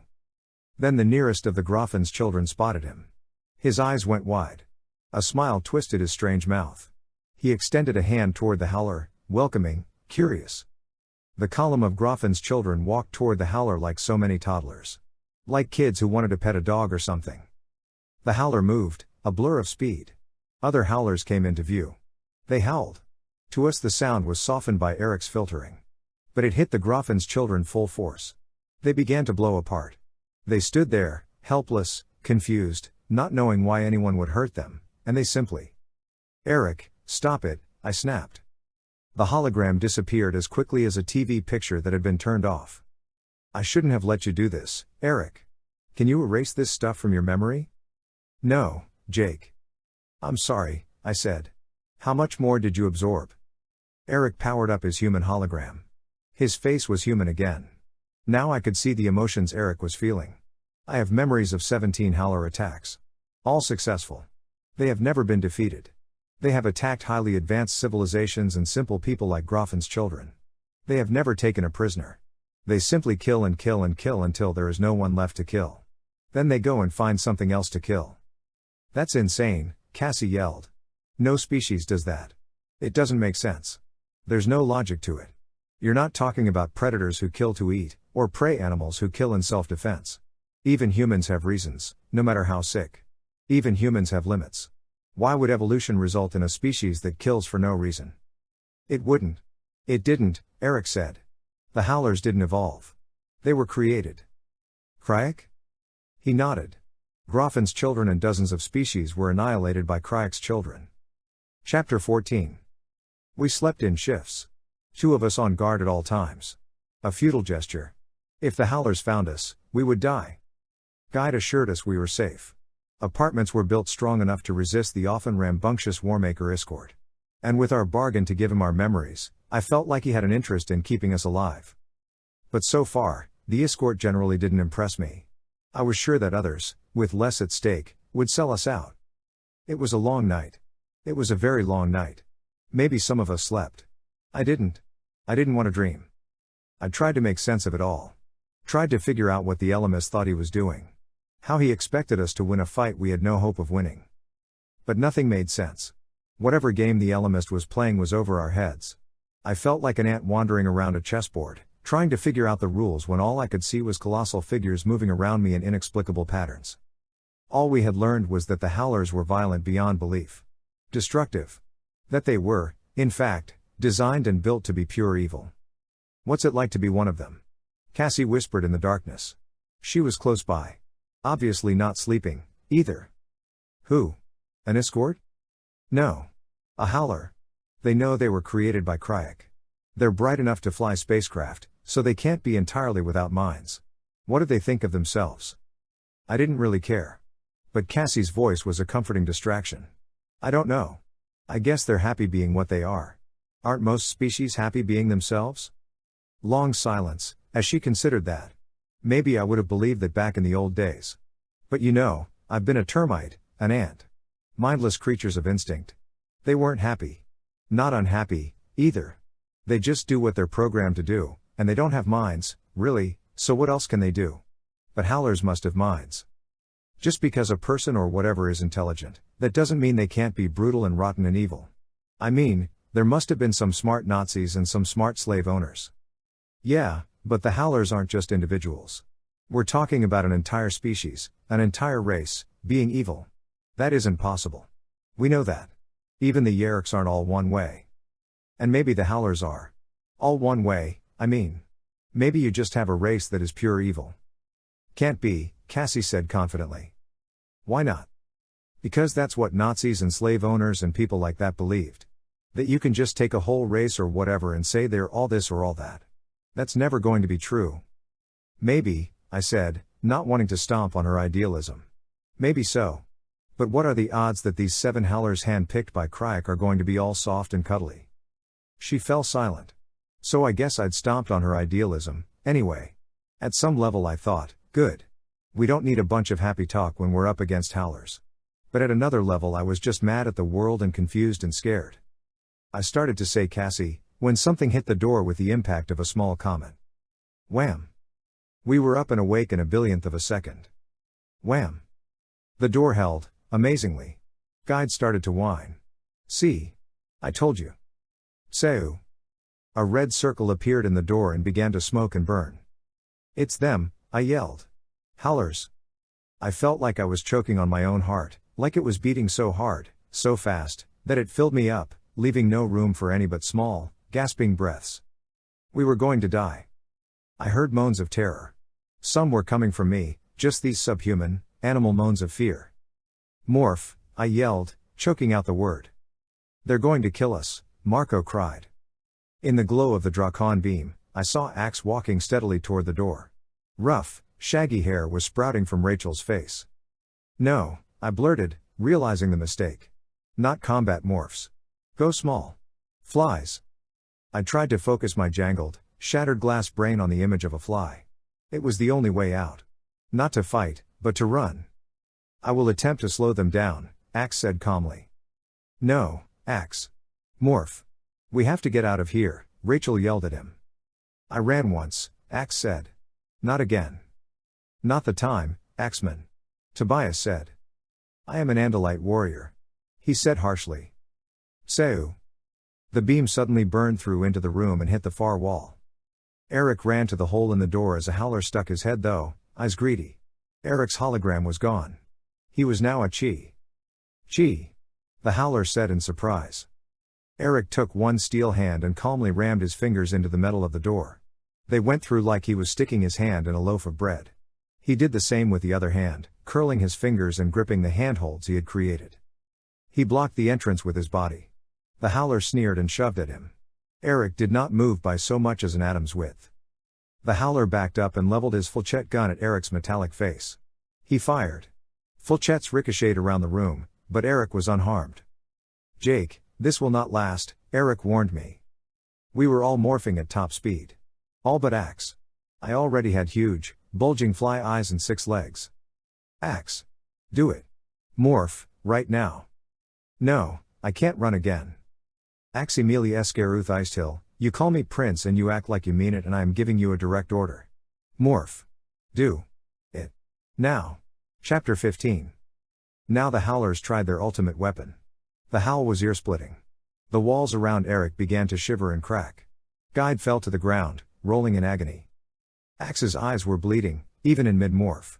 But the rest of us were more fly than human, and the waves of vibration from the Howlers did not cause us pain. Not pain, just an overwhelming instinct to fly. Vibration could be sound or it could be movement. The fly brains felt the howl as sudden, massive, threatening movements from every direction at once. Still 7 or 8 pounds, with a twisting, morphing human mouth, I was beating my growing wings frantically, kicking in panic, trying to fly. Fight me, Chee, the Howler taunted, when he realized his howl would not shake Erek's grip. I was shocked to recognize the language. He was speaking English. Crayak must have programmed it into this bunch of Howlers. Programmed them to understand our language and to be able to taunt and question us, if necessary. Erek ignored him. The Howlers began to fire Taxxon beams. Not at Erek. They must have known from their collective memory that Chee cannot be easily destroyed by beam weapons. Instead, they were using the Taxxon beams to slice around Erek's handholds. We had all morphed. All panicked, but all morphed. Except Axe, who was still partly Andalite. And Guide, who was sitting in a corner now, gazing raptly at the madness, creating valuable memories for later sale. Suddenly, Erek's handhold was gone, burned away. The Howlers pushed past him, contemptuous. They knew he could not fight. But they found nothing. Nothing that looked like the creatures one of them had fought on the stairs. Nothing except a weak, defenseless axe, still morphing. A hideously misshapen, melting, twisting monstrosity. The Howlers piled into the room. With my compound eyes they seemed to be made of glowing purple and blue with pulsating black veins. The facets in my fun house mirror eyes broke them into pieces. They were everywhere around me as I flew unnoticed. Target? One Howler asked another. This second Howler was slightly larger and carrying even more weapons. Yes. Kill it. The leader bellowed in rage. 7 Fulchet guns rose and took aim at Axe. He had no chance. None. Erek leapt to put himself between the guns and Axe, but the Howlers calmly blocked his path. And Erek's programming would not allow him to shove them aside. In a split second, Axe would be annihilated. Crayak is a huge, walking, talking pimple, a thought-speak voice said. Marco. The Howlers' heads snapped around, left, right, their bodies swiveling as they searched for the one who taunted them. They aimed at Guide, who was crawling out through the hole they'd burned. Not me. Not me. I'm just an escort trader. And by the way, I'd love to buy your memories of all this. And Howlers are the cowards of the galaxy. Brainless, ugly, bad-smelling, sniveling, gutless worms, Marco added. Forget it, the leader ordered. Voices are meaningless. I zipped through the air, flying in the wild, wobbly flyway. I aimed for the face of the Howler leader. I landed just beneath his left eye. Not just a voice, you walking dirtball. I'm right here. Think you're tough? Try killing me. The hand snapped up with shocking speed. I felt it coming, felt the disturbances in the air, and I responded with the right now speed of the fly. Alien fingers slapped toward me. I fired my wings. The Howler was so fast his fingers missed me by millimeters. How are you going to kill us? Marco taunted. Better go back to Crayak and explain that you've failed. Forget them. Kill that. Too late, Axe said. Axe had made the transition to fly. Okay, stay airborne. No one land, no one set down, I said. I was beginning to feel just the smallest bit of optimism. Even relief. The Howlers were mystified. The android. The Howler leader roared. I looked. I could see Erek, or at least a shimmering, distorted version of him. But the Howlers no longer could. Erek had created a hologram of one of the walls. He was standing calmly behind it. Out of sight, though not out of reach. Let's bail before these guys start thinking of ways to swat flies, Cassie suggested. You got that right, Marco agreed. Out the door, I said. But stay close. We zipped, unnoticed, through the burned-out doorway. Not a victory. All we had managed to do was run away. But we were all still alive. And that was more than I would have thought possible. Too bad just staying alive was not an option. We had to win. We had to destroy 7 creatures, any one of whom could fight all of us to a draw. Chapter 16. Guide. Can you hear me? Yes, of course, I am not far away. We know, Rachel said. We're just above your head. No, don't look. They'll watch Guide, Tobias said. If we hook up with him and demorph, they'll have us. The 7 howlers had emerged from the wrecked apartment. We'd lost track of them after that. Fly eyes are useless at any distance beyond a foot or 2. Were they tracking us? Or Guide? No way to know. But you couldn't get careless with howlers. Erek. I know you can't answer, but if you can hear me, try to find Guide. Hide him from the howlers. As we watched Guide, another escort sidled up next to him. The second escort suddenly became a small group of Warmaker escort who simply absorbed Guide. This group of Warmaker escort would have been revealed as a hologram if anyone had touched them. But no one did. We flew into the hologram and landed on Erek's head. Are we clear? I asked Erek. We were being watched, but I believe we have lost the howlers, at least for now. Great, Rachel said unenthusiastically. We can stay alive as long as we're flies hiding inside a hologram. I will take you to a new place where you can hide, Guide said. Incidentally, this ability you have to change shapes is very interesting. Is it perhaps a technology you can sell? I would pay top price. I didn't bother answering. We demorphed back to human and Hawk and Andalite, still hidden, bunched up within the hologram. We were crossing a sort of large square or plaza. The floor was green in this area and almost made you think you were on a vast lawn. In the center of the square was yet another stairway, and we took it, heading down. It was busy, with lots of escort coming and going and what I assumed to be a few aliens, as well. Erek made the hologram growl and threaten repeatedly, to keep anyone from bumping into us and penetrating our illusion. We came at last to the next level down. And this was definitely different. Instead of the bare openness of previous levels, this one was almost a jungle. But a unique one. The plants, trees, and flowers were all in planter boxes packed together, leaving only narrow, circuitous walkways. If you looked out and up, you'd think you were in a genuine jungle. If you looked down, you felt more like you were walking through a greenhouse. Escort were packed in tight on the walkways. Too tight for our extended hologram. Tobias, I said. Think you could get up and see if we're being followed? Tobias flew out of the top of the hologram, took a couple of turns, and came back. Looks clear. I can't imagine the howlers creeping along like spies, anyway, Rachel said. They're a little more direct. If they see us, they'll come after us, and too bad for anyone who gets in the way.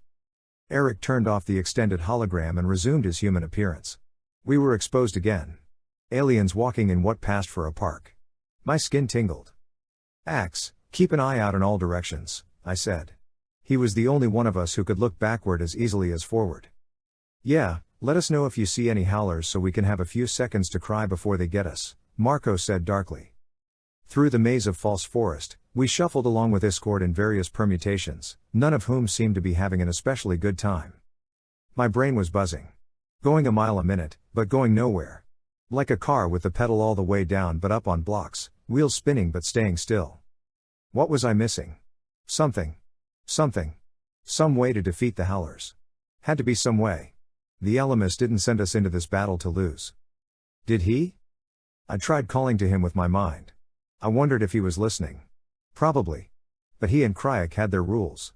The rules of engagement, as the military guys say. What were the rules? Might as well have that ant look up at the chess grandmaster and demand an explanation for why he'd moved a particular pawn. Why the escort? Why did they have to be saved? Why had we known we were going after the howlers, but the howlers hadn't seemed to know they were going after us till we met on the stairs? Why didn't the howlers go after the escort? That was easy, the rules of engagement. If they beat us, they could annihilate the escort. Not until. The one person we figured could fight and win against the howlers was Erek. Only Erek had the power. And only Erek was unable to fight. He could put himself between us and the howlers. He could give us information, but not directly help us. The howlers had never lost a battle. That's what the howler memories and Erek had said. Never. What did it all mean? I pressed my hands hard against my head, like I wanted to squeeze the answer out of my brain. We are there, Guide announced. I looked up, startled to realize I'd been walking along the whole time. I felt a surge of guilt. I'd been so preoccupied, I hadn't been on guard. We were standing outside a building shaped like a pyramid, maybe 10 stories high in Earth terms. It was white, the gleaming, artificial white of plastic, and featured a wide, arched door outlined in rows of neon, like a rainbow. Something that must have been music was blaring. "Yeah, this'll be a good place to hide," Marco said sardonically. "No one would ever notice this." "Where are we, guide?" "We have reached the temple of the Servant Guild. They will take you in. I have paid for it. They will care for you until I return." "What do you mean, return?" Rachel snapped. "Where are you going?" "I must feed. You see, we escort are not precisely what we seem at first. The body you see is of our symbiote.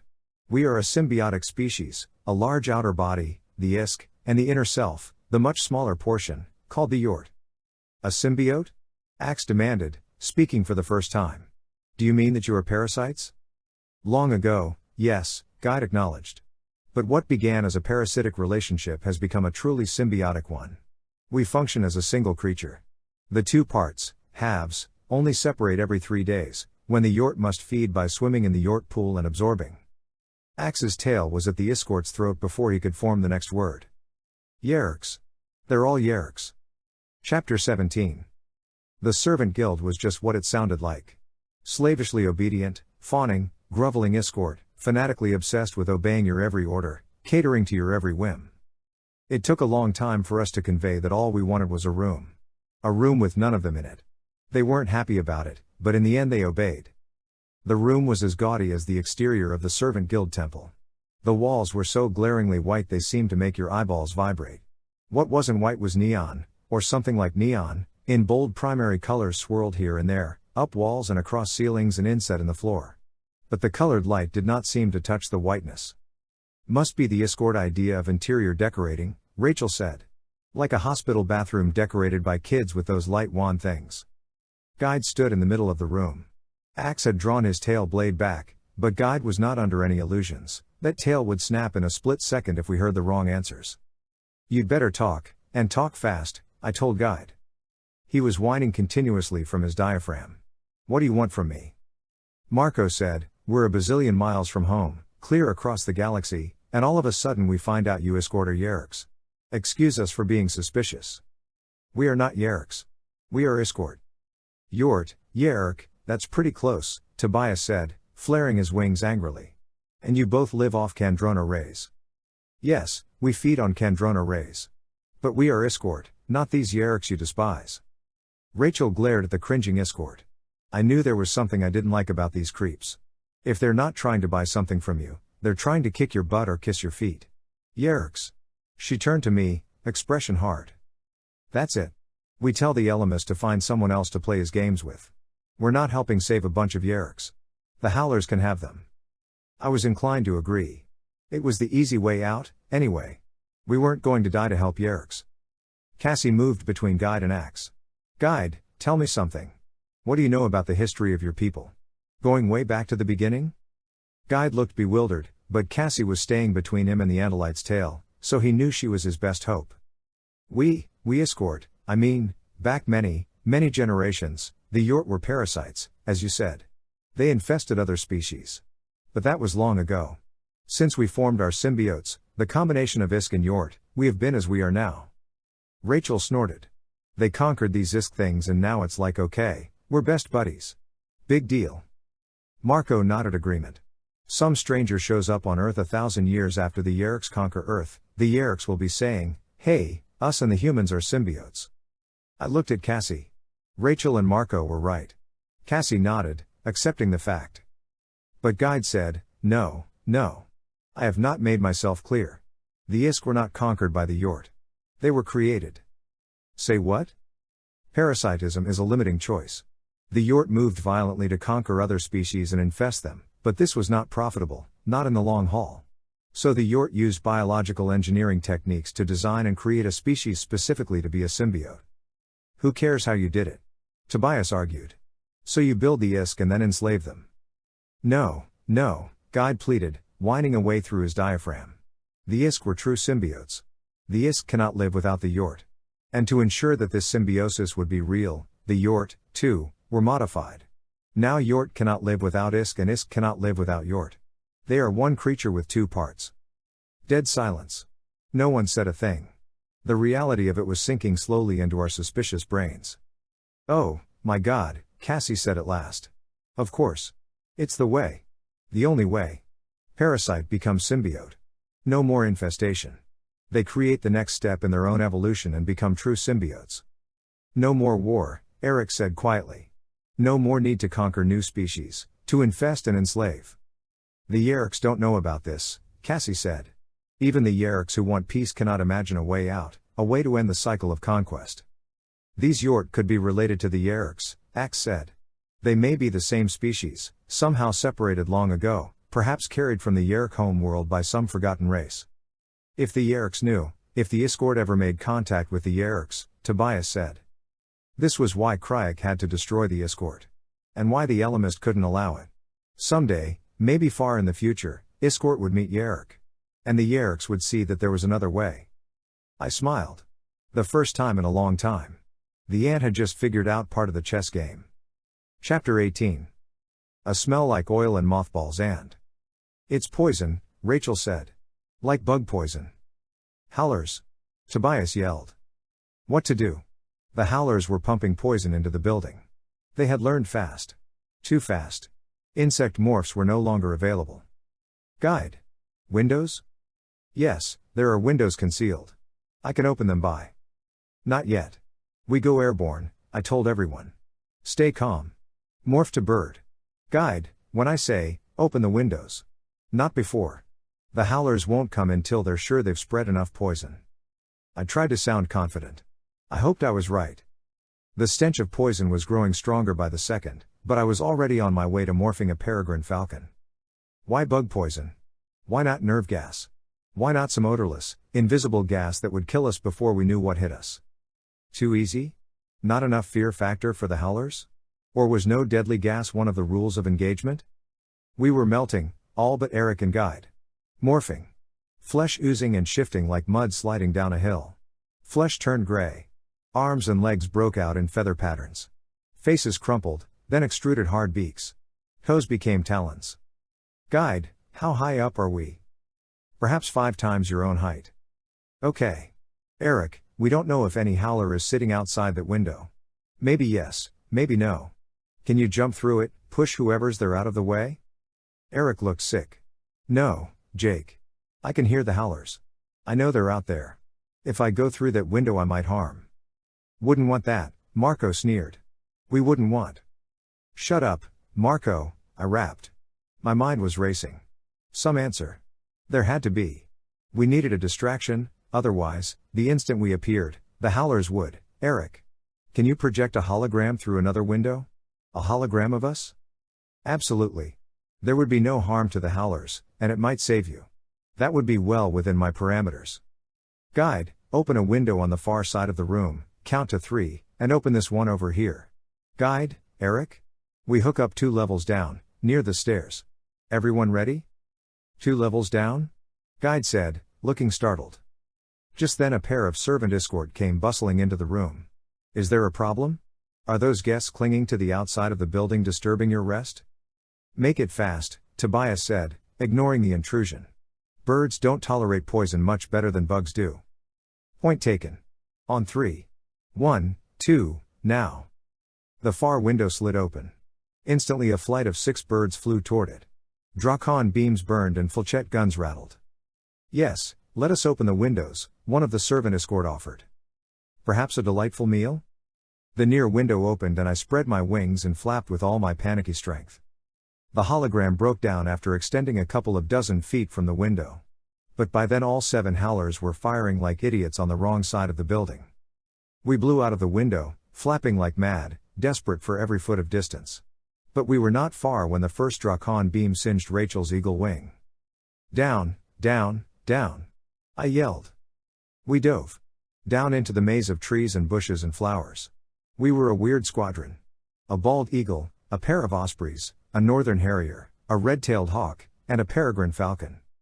We blazed along the lane, inches above the heads of walking escort. They'd feel our wind and look up as we passed. Brrrrrrrrrrrtt. A line of flechettes tore a tree apart inches ahead of me. I turned left and saw the howler. He was racing after us, knocking escort down like they were so many bowling pins. We turned a sharp left, banking around a line of fuzzy orange trees. A howler burst from the vegetation ahead of us. He had torn through the planters to cut us off. "Pull up!" Tobias yelled. "Seu! Seu!" Cassie's right wing was gone, a burning rag falling to the ground. Cassie tumbled, out of control, falling like a stone. She hit the ground amidst a gaggle of Warmaker escort. I dived after her. A howler jumped from an overhanging tree. He aimed his beam weapon even as he plummeted toward Cassie's still, crumpled form. "Seu! Seu!" He fired, missed. Landed. I was on him, talons forward. I raked bloody lines across his head. He twisted his turntable body and aimed at me. I carried through, lost momentum, and slammed into one of the Warmaker escort. The escort stared blankly at me. I was in his arms. Helpless. The howler grinned and took careful aim. Right at me. No chance to escape. Point blank range. Inches away. I could see every detail of the weapon that would end my life. Then, the Drakon beam wavered.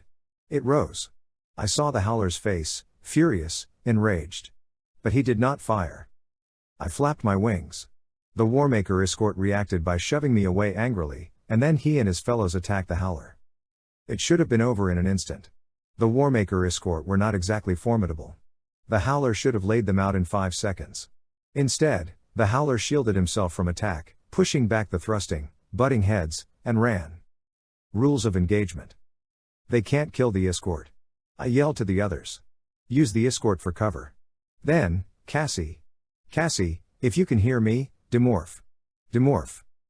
But I could already see her flesh growing from the missing, burned scar where her wing had been. Yeah, I know, she said, sounding stunned. Axe. Behind you. Here comes another one. The others were running for their lives. I had to get to them. Cassie. Are you okay? Demorph, she said, dazed, lost. Cassie, demorph. And stay close to the escort. Yeah. I can't leave you like this. No. Yes. Go. You have to. A howler was bounding toward me, his dead blue eyes focused on me. If I stayed, I'd lead him to Cassie. If I left, I couldn't leave her. She was too dazed, losing too much blood, sinking too fast to finish demorphing. No choice, Jake, I told myself harshly. You can't help. You can only hurt. I flapped away, feeling like my heart was being ripped from my body. I gained enough altitude to get above the trees, where I saw a bizarre battle underway. Have to help the others, I told myself. That's your duty. Help them. You can't help Cassie anymore. The howlers were leaping from tree to tree, like monkeys on steroids. They were simply leaping across the walkways, vine to bush to branch, like people crossing a stream by jumping from rock to rock. I saw 3 birds in the air. One missing besides Cassie. The edge of the platform, the void, was only a mile away. Okay, I said. I've had enough of this. They want to chase someone? Let's see just how fast they are. Chapter 19. The peregrine falcon is the fastest animal on Earth. Faster than the cheetah or gazelle. Faster than the fastest dolphin or shark.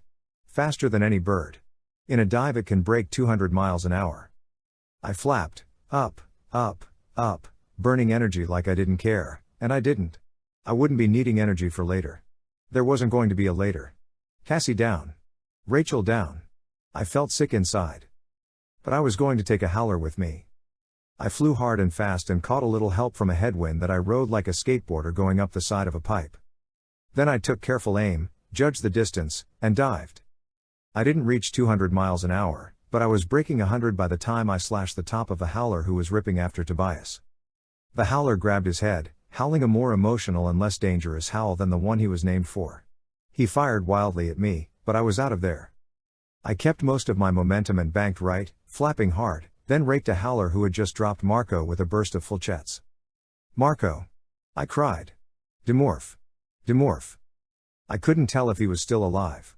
But I could see his assailant. He got a face full of razor-sharp talon. I aimed for his eyes. The howlers had never been beaten. I wondered how they liked what I was doing to them. I got my answer immediately. 3 of them converged, racing toward me, flinging themselves forward in mad, heedless pursuit of the little creature who had dared to hurt them. Not too fast, Jake, I told myself. I flew, but not at full speed. Rather, I used my speed to dodge and weave and frustrate the howlers who fired everything they had at me. Close enough, I thought. Now, down. I dropped below tree level, down to the walkway. But here the walkway was almost devoid of escort. I stuck to the path, fighting exhaustion, flapping, turning, flapping, turning. And the howlers were after me. They ripped through the hedges, blew trees apart with flechettes, burned flowers and bushes out of their path. I was going up and down a circuitous path. They were cutting straight through. In seconds they would cut me off. I couldn't outrun them when I had to travel 10 feet for every 1 foot of theirs. But I had to stay down. Had to stay on the path. Had to hope I was right about direction and distance. Had to hope the howler's arrogance, the cockiness of the never defeated, would help me. Turn, turn, turn. Around I came. A howler burst through the hedge just in front of me. Trapped. Was I right? Was I there? I went straight at the howler. He aimed. I jerked suddenly upward and dropped slowly, like a wounded bird, like a slow, loopy volleyball, over the hedge to the far side. The howler ripped through the hedge, smelling victory. He ripped through and clawed at the air. The escort were crazy not to put guardrails around the edges of their platforms. But it was a kind of crazy I could get to like. The howler fell. Fell, clawing the air, screaming in rage and frustration. Miles above the ground. He had a long way to fall. And then it hit me. Now was the time. I was in the right place and in the right morph.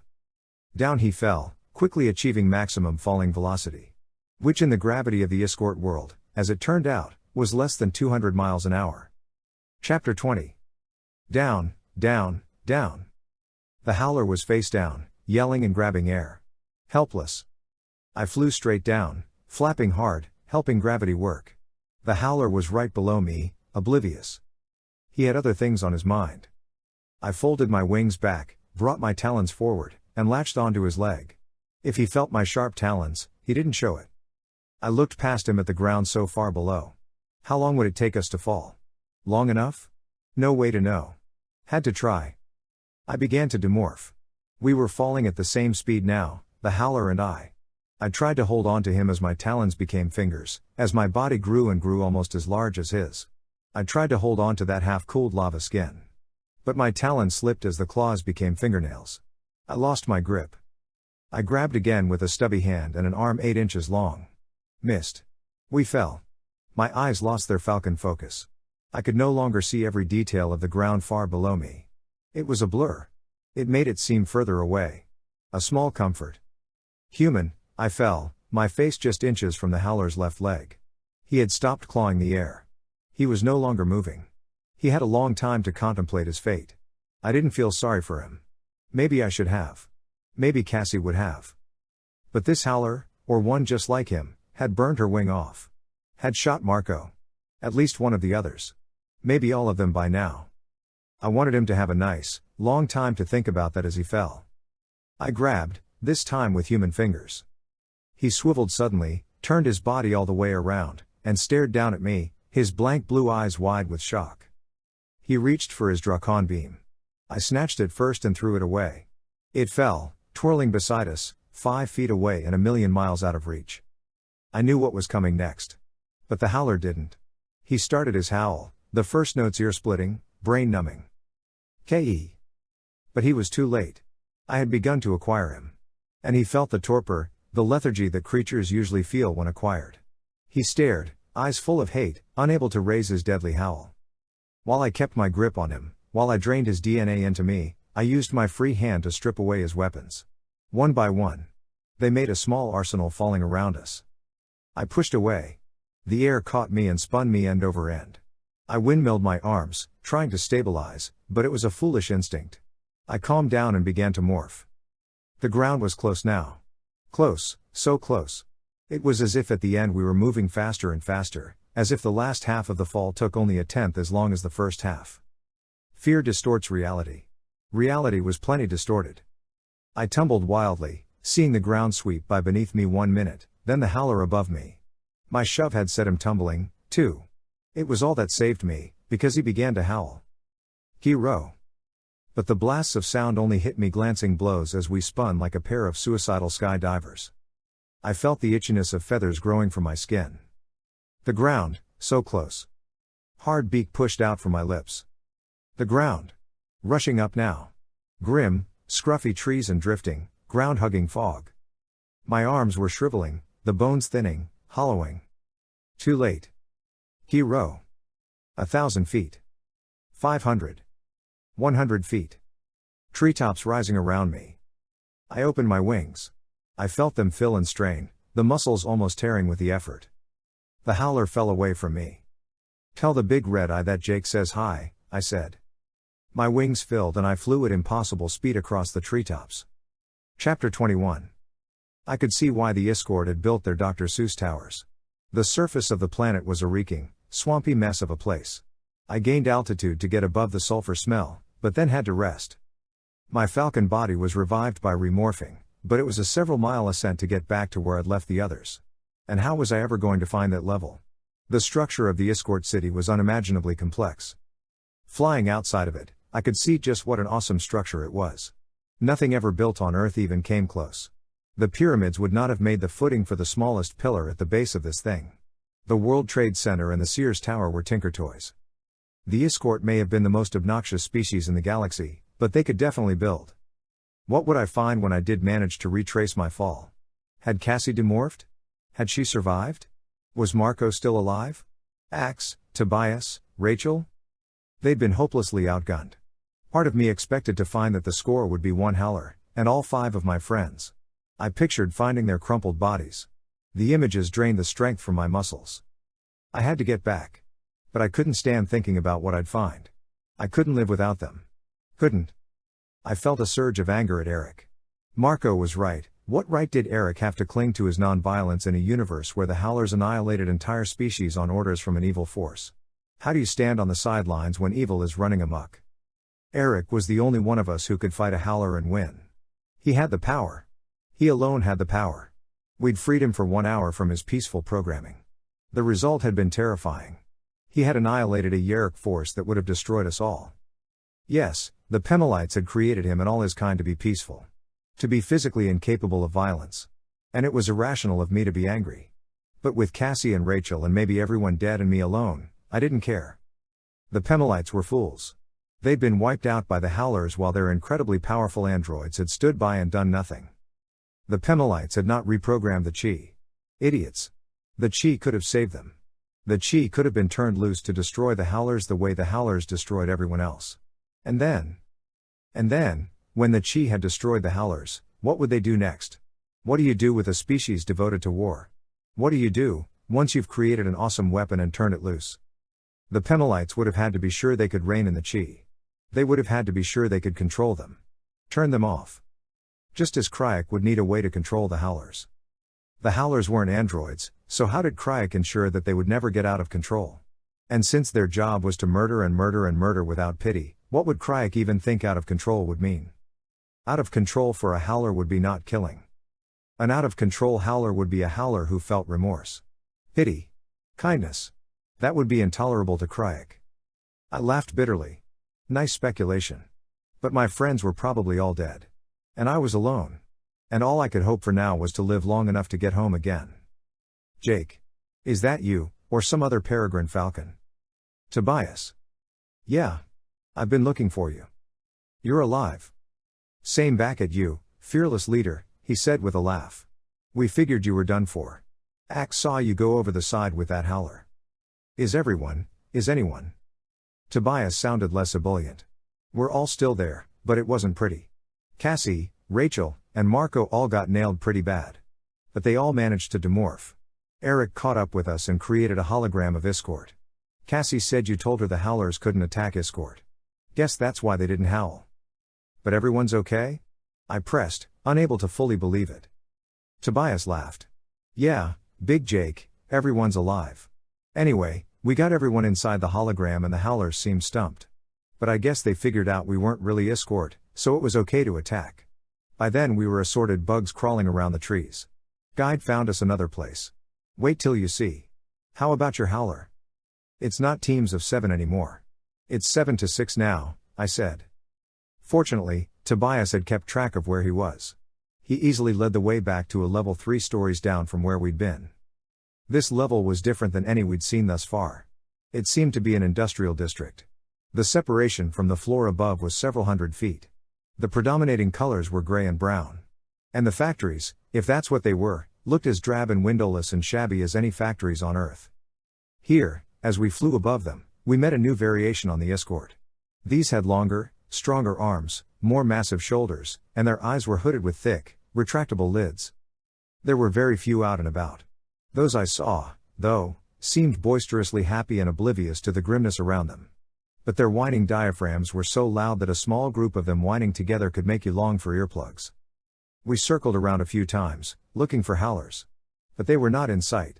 We landed. I demorphed and went inside. I thought I was past the emotion. I thought I was over that feeling of hollowness I'd felt, imagining them all gone. But then there they were. Rachel scowling. Marco looking down at the floor, withdrawn. Axe off by himself, still no doubt blaming himself. Erek with his hologram turned off, an unemotional android face. And Cassie. Prince Jake. Axe cried, the first to see me. Cassie was on her feet and running toward me, and I was running to her, and I wasn't past any emotion, I was exploding with emotion. Cassie jumped into my arms and I wrapped her up tight, and before I knew it I was kissing her on her lips and she was kissing me back. It's about time, Rachel grumbled. Chapter 22. At least Cassie and I provided Marco with material. It took him precisely 3 seconds after I parted from Cassie, embarrassed and amazed. He held out his arms to me and said, "What, no kiss for me?" I would not have believed I could feel like a dork in the middle of all the other feelings I was dealing with, and in the middle of an abject disaster of a battle, but I guess embarrassment and awkwardness are always with us. No? Marco said, looking puzzled. I guess I'll have to turn to Rachel. He went for her, arms out, lips puckered. Gee, Marco, what do you think the odds are I'll kiss you? Slim, none, or I'll break both your arms? I looked around at our latest home. It was a large open space, maybe 3 stories high, about the size of a basketball court. Crammed into that gloomy cube were an amazing array of machines. Some like giant jackhammers, some like steel octopi, others weirdly like merry-go-rounds with elaborate, sharp-edged tools instead of brightly colored horses. Nothing was working. There was dust everywhere. Abandoned factory? I asked Guide. Not abandoned. The Worker Guild refuses to come back to work here until the Superstition and Magic Guild certifies that the place is free of the spirits of fictional characters. I sighed. I hesitated. I shot a look at Marco. Oh, you'll want to hear this, he said. What are the spirits of fictional characters? Guide whined in what I took to be a humorous way. The simple folk believe that fictional characters are at least partly real and thus have spirits who wander the city, infesting buildings and engaging in various destructive behaviors. Fictional characters, I said. Okay. So naturally, the Superstition and Magic Guild must be called upon to control this problem. But the Worker Guild cannot agree on a fair price, so. Makes perfect sense, I said. In a loony bin, Rachel said. We all fell silent for a while. The rush of being reunited was wearing off. We were remembering reality. Jake says it's 7-6 now, Tobias said. Swell, Marco muttered. Make it 7-2 and I'd still bet on them. There was muttered agreement. I have a new morph, I said. Yeah? Tobias asked. Yeah. On the way down, I acquired the howler. It's not enough, but it may give us an edge. If we have an overall plan. Do you have a plan? Erek asked. I considered. Did I? I had bits and pieces. Guesses. Speculation. Intuitions. I shrugged. Yeah. I guess I do. Marco grinned. Kiss him again, Cassie. It seems to help. They all waited expectantly. I bowed my head and tried to bring together all that I had learned about the howlers. I felt like I had a bunch of jigsaw pieces and no picture to work from. Okay, jump in if you have anything to add. I could be totally wrong. 1. The howlers must have some kind of collective memory. The memories Erek absorbed were of events going back thousands of years and covering dozens of invasions. No biological creature lives that long. And we know the howlers are biological because I acquired one. So somehow, the howlers are designed to share a single memory. What these 7 howlers, 6, learn here will be conveyed to all the rest of the species. That way all battle experience is available to all warriors. Rachel nodded. No wonder they never lose. Yeah, but that brings up something else. See, no one wins all the time. Not for thousands of years. It's not possible. Muhammad Ali lost. Michael Jordan lost. No one wins every time. But the howler memories I absorbed show no memory of defeat, Erek pointed out. Yeah. Exactly, I said. Exactly. Guide? Yes? When you view memories, I mean in the normal way, not like Erek did for us, turning it into a hologram, how is it done? Guide emitted a low diaphragm whine and said, there is a small device that attaches to the head. It ties in directly to brain waves and plays the memories as if you yourself were recalling them. And these memory headsets work on all species? We are visited by many species, Guide said. The headsets have always worked. Although not all species choose to indulge. I'm guessing the howlers don't indulge, Cassie said. Guide spread his hands and increased the grating noise from his diaphragm. We have only ever seen this one group of howlers. They sold their memories to pay for what they needed here, but they did not choose to buy any other memories. I nodded. Good. Good. Okay. Now we need a volunteer for an extremely dangerous mission. We're going to need a rabbit to draw the hounds to us. I shot a look at Rachel and slowly shook my head no. Her mouth was already open to volunteer. She closed it and looked puzzled. I will take on this mission, Axe said from across the room. Rachel made a little half smile and nodded imperceptibly. Swell, Marco said impatiently. So Axe is going to get himself killed and we all agree the howlers don't like to buy memories to watch on their VCRs. How does any of this let us take out these 6 howlers? We don't take out the 6 howlers, I said. Crayak does. Chapter 23. The place we were in was all wrong for the trap. We needed escort around us. We had to make the rules of engagement work for us. I explained it to Guide. He wanted to get paid more. We were running up a big bill, and we might well get killed before we could sell him our valuable memories. Don't worry, I said. That's the next thing we do, make a complete copy of our memories. I still feel I should be able to harvest an arm, at the least. Perhaps some minor internal organs. Not more hair? I have the hair, he said. The point is to possess what is absolutely unique. No one has a human body part or organ. Yeah, and it's going to stay that way, I said. You can have Marco's hair. Say what? A stock eye from the Andalite? No. No body parts. We had a deal. What if you should be killed? Guide asked, lowering his whine to an annoying whimper. You want our bodies? I demanded, shocked, despite the fact that I had bigger problems to worry about. If you were doing organ transplants to save lives, yeah, but just so you can stick us in big pickle jars and charge admission to see the human freaks? I don't think so. I have something to sell, Erek said. I will create a schematic of my holographic technology. You can build your own emitters. This was apparently such a bonanza that Guide stopped whining for several seconds. He barely managed to say, deal. Marco rolled his eyes. You know, Guide is going to own this planet by the time he's done. Guide led us to a different level. This time we went up. And this time we took an elevator. Elevators. You have elevators? Marco raged. We're traipsing up and down stairs and you have elevators? The elevators are much less scenic, Guide said. What value are memories of the inside of an elevator? We emerged several floors above the one where we'd first appeared. It was just what I needed, narrow walkways between tall residential buildings with shops on the ground level. Escort crammed everywhere. Escort mostly of a new type, shopper escort. My people, Rachel cried in delight. At last I have a true homeland. They shop? I asked Guide. That's it? They shop? Someone must buy what is created in the great factories and small craftworks, Guide said. Exactly, Rachel agreed. The economy cannot function without people to buy things. Guide, you are finally making sense, Rachel said with great satisfaction. We went to an empty store at the end of a long, narrow street. The previous business had moved out, leaving nothing but empty shelves behind. Okay. This will do, I said. Now. How do we get the word to the howlers that we're here? I have only to mention it to a member of the news, gossip, and speculation guild, Guide said. This is quite a little lunatic asylum the Ellimist wants us to save, Tobias said. Legoland meets Dr. Seuss with a population made up of whining nutbags, no offense, Guide, who think shopping and gossiping are careers. Hey, don't diss my brothers and sisters of the Shopper Guild, Rachel said with mock ferocity. Okay, let's get this in gear, I said. Guide? We have the memory players? Yes, of course. Axe? You ready?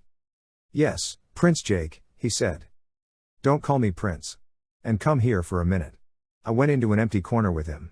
Axe, maybe I'm wrong, but you still seem to be chafing over that first battle. I ran away, he said simply. You came back. I ran away, he repeated harshly. You were the only one not in morph. You and Tobias. And he was in the air, not close to that howling noise. Does it occur to you that maybe the howler's howl is specially designed to affect the brains of sentient creatures? I mean, the physical brain, the gray matter, or whatever color yours is? He shrugged impatiently, a gesture he'd picked up from humans. Listen, Axe, the howlers are a biological weapon designed to kill sentient species. When they were designed, when Crayak was coming up with that howl, he'd have fine-tuned it to have an especially terrifying effect on complex, sentient brains. I had a tiger brain and it nearly destroyed me. You had your own, very smart, very aware, very complex brain. Exactly what the howl was designed to attack. Axe didn't accept what I was saying. But he didn't dismiss it totally, either. He seemed to fidget, like he wished the conversation was over. I sighed. I'd said all I could say. Axe needed to do something to wipe away what he saw as a terrible stain. Okay, Axe. It's time to get set. But you better remember one thing, your job is to get out of this alive. If I'm really your prince, I'll give you an order, you do not have permission to get yourself killed. No matter how heroic you think it would be. Chapter 24. It took less than an hour. Tobias, floating high above the narrow streets, saw them burst at a run from the stairs. They looked around, knowing the floor we were on, but not the building. We didn't want them having time to plan. We wanted to use their bloodlust and rage. Down the street, seemingly oblivious, walked Axe. Tobias reported the scene by ThoughtSpeak. He's almost there. The howlers are sticking together. Not as cocky as they were, though. They should spot him any second now. Any second now. Then, what are they, blind? Axe is getting awfully close. The crowd is blocking their view of him. Too many escort in the way. Oh, man. He's too, they see him. Axeman, run. Run. I looked at Cassie and the others. It's time. I have to do this. I blocked images of Axe from my mind. Images of him racing, dodging, weaving through the escort crowds. Images of the howlers bounding after him. Instead, I focused on a different image, the howler I had acquired. I formed the image in my mind and I felt the changes begin. Rachel, I said, while I was still human, you know what to do. If I get out of control, can't control the morph. If I start that howl, you'll have to do it. Rachel had morphed to grizzly bear. She stood directly behind me. Her two massive front paws, with claws that could flay the bark off a tree, lay on my shoulders. If I lost control of the morph, Rachel would do what she had to do. Quickly. Before I could hurt anyone. As backup, Marco was in gorilla morph. His fist, as big as my head, and powered by enough muscle to knock a hole in a wall, was cocked a foot from my face. They're on him. Tobias yelled. All 6 of them. Like hounds after a rabbit. Man. That boy can run. Axeman. Opening to your right. The howlers could not shoot, not in a crowd of escort. Rules of engagement. Nor could they use their howls, not without possibly killing escort. But if they got close enough to Axe, then would come the flechette guns, the Drakon beams, and the knives. I steadied my thoughts. Control. Control.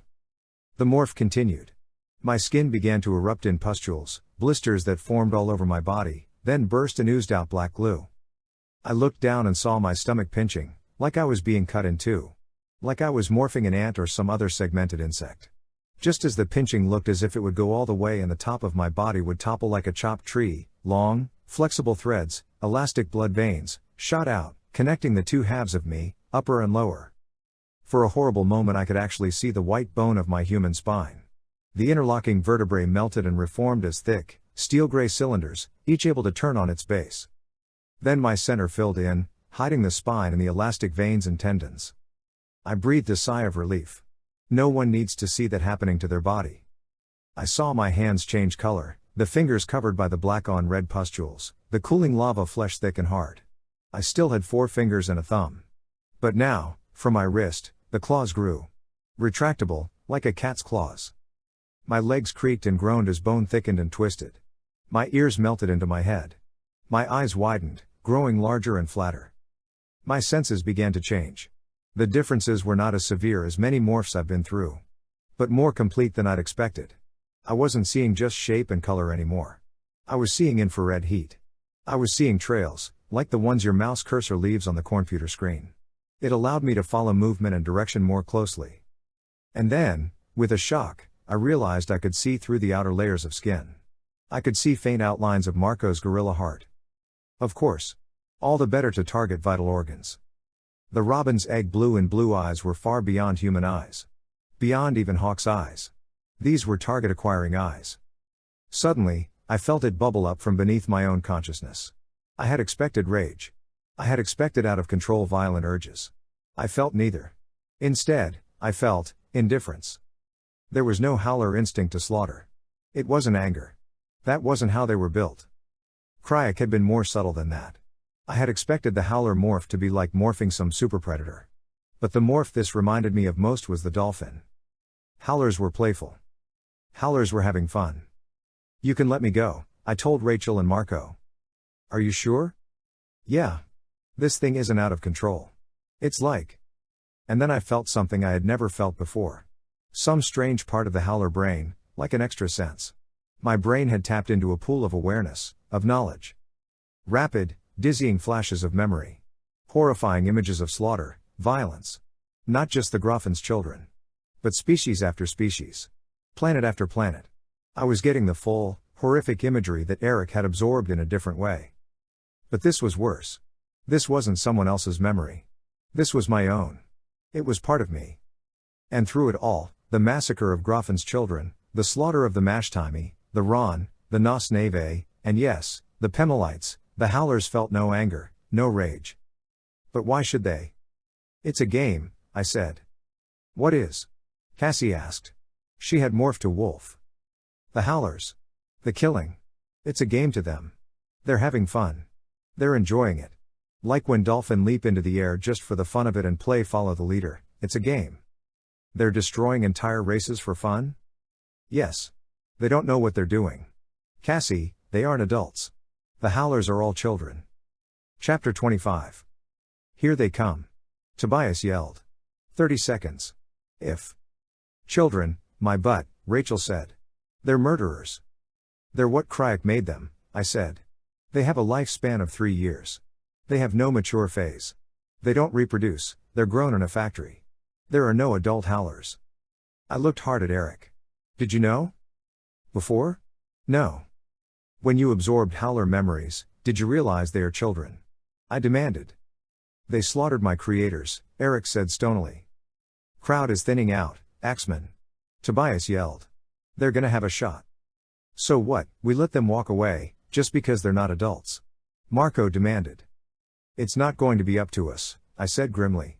"If the plan works, Crayak will." "It's not just Crayak," Cassie said. "We're the ones forcing the sound of flechette guns, in the street outside our door, only a dozen feet from us." "Ah!" Axe cried in pain. "He's hit." Tobias yelled. "Juveniles or adults, they massacred my creators, they made refugees of the Chee, they murdered my world," Erek said through gritted teeth. "No choice, man," Marco said. "They don't know," I said. Was I pleading? What did I think we could do? It was too late. Them or us. Them or the entire escort race. But they didn't know what they were doing. They didn't know. My head was swimming. The howlers were what someone else had made them. How do you hate a creature for doing what it has been taught to do? I had gloated when that howler fell to its death. And now no choice. No choice. "Places," I ordered. "Get ready." Marco, Cassie, and Rachel all moved swiftly into place. Erek, too. Guide stayed close. Wham! The door blew back on its hinges. Axe stumbled, bleeding, into the room. The first howler was 2 seconds behind him. He bounded into the room. Rachel, Marco, and Cassie hit him, simply barreling into him. Erek snatched up Guide like the escort was made of feathers. He jumped to the door. Guide clung to Erek's neck, terrified, as Erek filled the doorway. The first howler kicked with shocking power and sent Rachel stumbling back. A swipe of his arm, with retractable claws down, ripped red lines in Cassie's side. She fell. He aimed his flechette gun. Marco hit him from behind. His aim went wild, ripping a line across the wall and up onto the ceiling. The pursuing howlers stopped abruptly at the doorway. Altogether they might dislodge Erek. But Erek was holding guide. The rules of engagement. The howlers could not kill an escort. The first howler spun and nailed Marco with a fist. Not till he pulled back did I realize that fist had held a knife. The handle now protruded from Marco's stomach. He stared at it, disbelieving. And now the howler steadied his flechette gun, ready to finish Rachel off. "No," I yelled. The howler looked at me and blinked. "Forget them. This way," I ordered. The howler was trying to clear his head. He recognized me. But he knew I was dead. Wasn't I? "Their leader, over here," I said, desperately hoping against hope he'd buy it. I took off at a trot. The howler followed. I almost collapsed from relief. I stopped suddenly. The howler stopped, too, wondering what. I hit him. Once, twice, 3 times, each blow aimed with howler eyes, each blow directed at weak spots that only another howler would recognize. He was down. Barely. The other howlers were solving the Erek and Guide problem. They were burning several new holes in the walls. Guide couldn't be in front of all of them. In seconds, the howlers would be inside. "Now!" I yelled in thought speak. But Marco was unable to respond. He was transfixed, looking at the knife in his stomach. "Marco. The memory emitter. Now. He's getting up." It was Axe, bleeding and staggering, who suddenly thrust the small, shiny device into my hand. I gave him a nod, took a deep breath, and slapped the probe onto the howler's head. "Time for an education," I said. The howler glared at me with his dead blue eyes. He leapt up. He drew his Drakon beam weapon. He aimed it, nowhere. He shuddered. He started again to aim the weapon. Then he shuddered again. His eyes closed. I stopped breathing. Into the howler's head flowed all the memories of my life. From vague, early images of my mother's face above my crib, to riding on my dad's back at some amusement park, to school, to friends, to all that had happened since we'd taken a shortcut through an abandoned construction site. All that I remembered of my life was flowing into the howler's brain. And the lives of Cassie and Rachel and Marco and Axe and Tobias. And even Guide. And the long, long memory of the android who called himself Erek. All that we were emptied into that howler's head. And from there would flow into the endless pool of collective howler memory. "Is it working?" Cassie wondered. Suddenly, the howler disappeared. He was simply gone. The Drakon beams no longer burned against the walls of the room. Erek stuck his head out through the door. "They're gone," he said. Marco yanked the knife out of his stomach and began to demorph. In the time it took him to pull it out, we went from that small escort room to a very different place. Chapter 26. He was huge. No arms. Arms were irrelevant to him. He sat on what might have been a throne, or might have been a part of him, I couldn't tell. Machine? Creature? Both? Or something that was neither. He turned his single, huge, blood-red eye and looked down at me. I was on my knees. Human again. Hard steel beneath me. Darkness all around. But I felt a hand touching mine. The others were with me, too. With me, cowering beneath the seething evil creature called Crayak. I met his gaze. I closed my eyes, but I could still see him looking at me. As he had watched me, mocking, in my dreams. "We meet at last, face to face," Crayak said, in a low voice that vibrated up through the floor, through the air, a voice so low that it seemed it would shake my very atoms apart. I kept my eyes turned away, though it did no good. I wanted to stand, but I couldn't. I was shaking. My teeth were chattering. "What? Not so brave now, little Jake?" he mocked. "Look at you, all of you, cowering. Are you frightened?" I nodded. "Yeah, I am," I admitted in a weak voice. "But we won." And then there was a laugh. A laugh that was as powerful as the awesome dread that flowed from Crayak. The big red eye snapped up, away from me. I breathed again. The laughter continued, gathering force, louder and louder and more delighted. I turned and saw the Ellimist. He was in human guise, looking like a wise old man. No more his true face than Erek's face was true. "Humans," the Ellimist said, as if he were introducing us. 5 humans, an Andalite, a Chee. "It was a mistake allowing the Chee to escape from the doom of their Pemelite masters," Crayak said. The escort will live, the Ellimist said. The eye showed no expression. The escort will live. Then he looked at me. Sleep well, human, he sneered. I'll still be there in your dreams. And someday, when the time is right, you will suffer for this. I climbed to my feet, still holding Cassie's hand. I focused my mind on the howler. And I began to morph. No one said anything till I was done.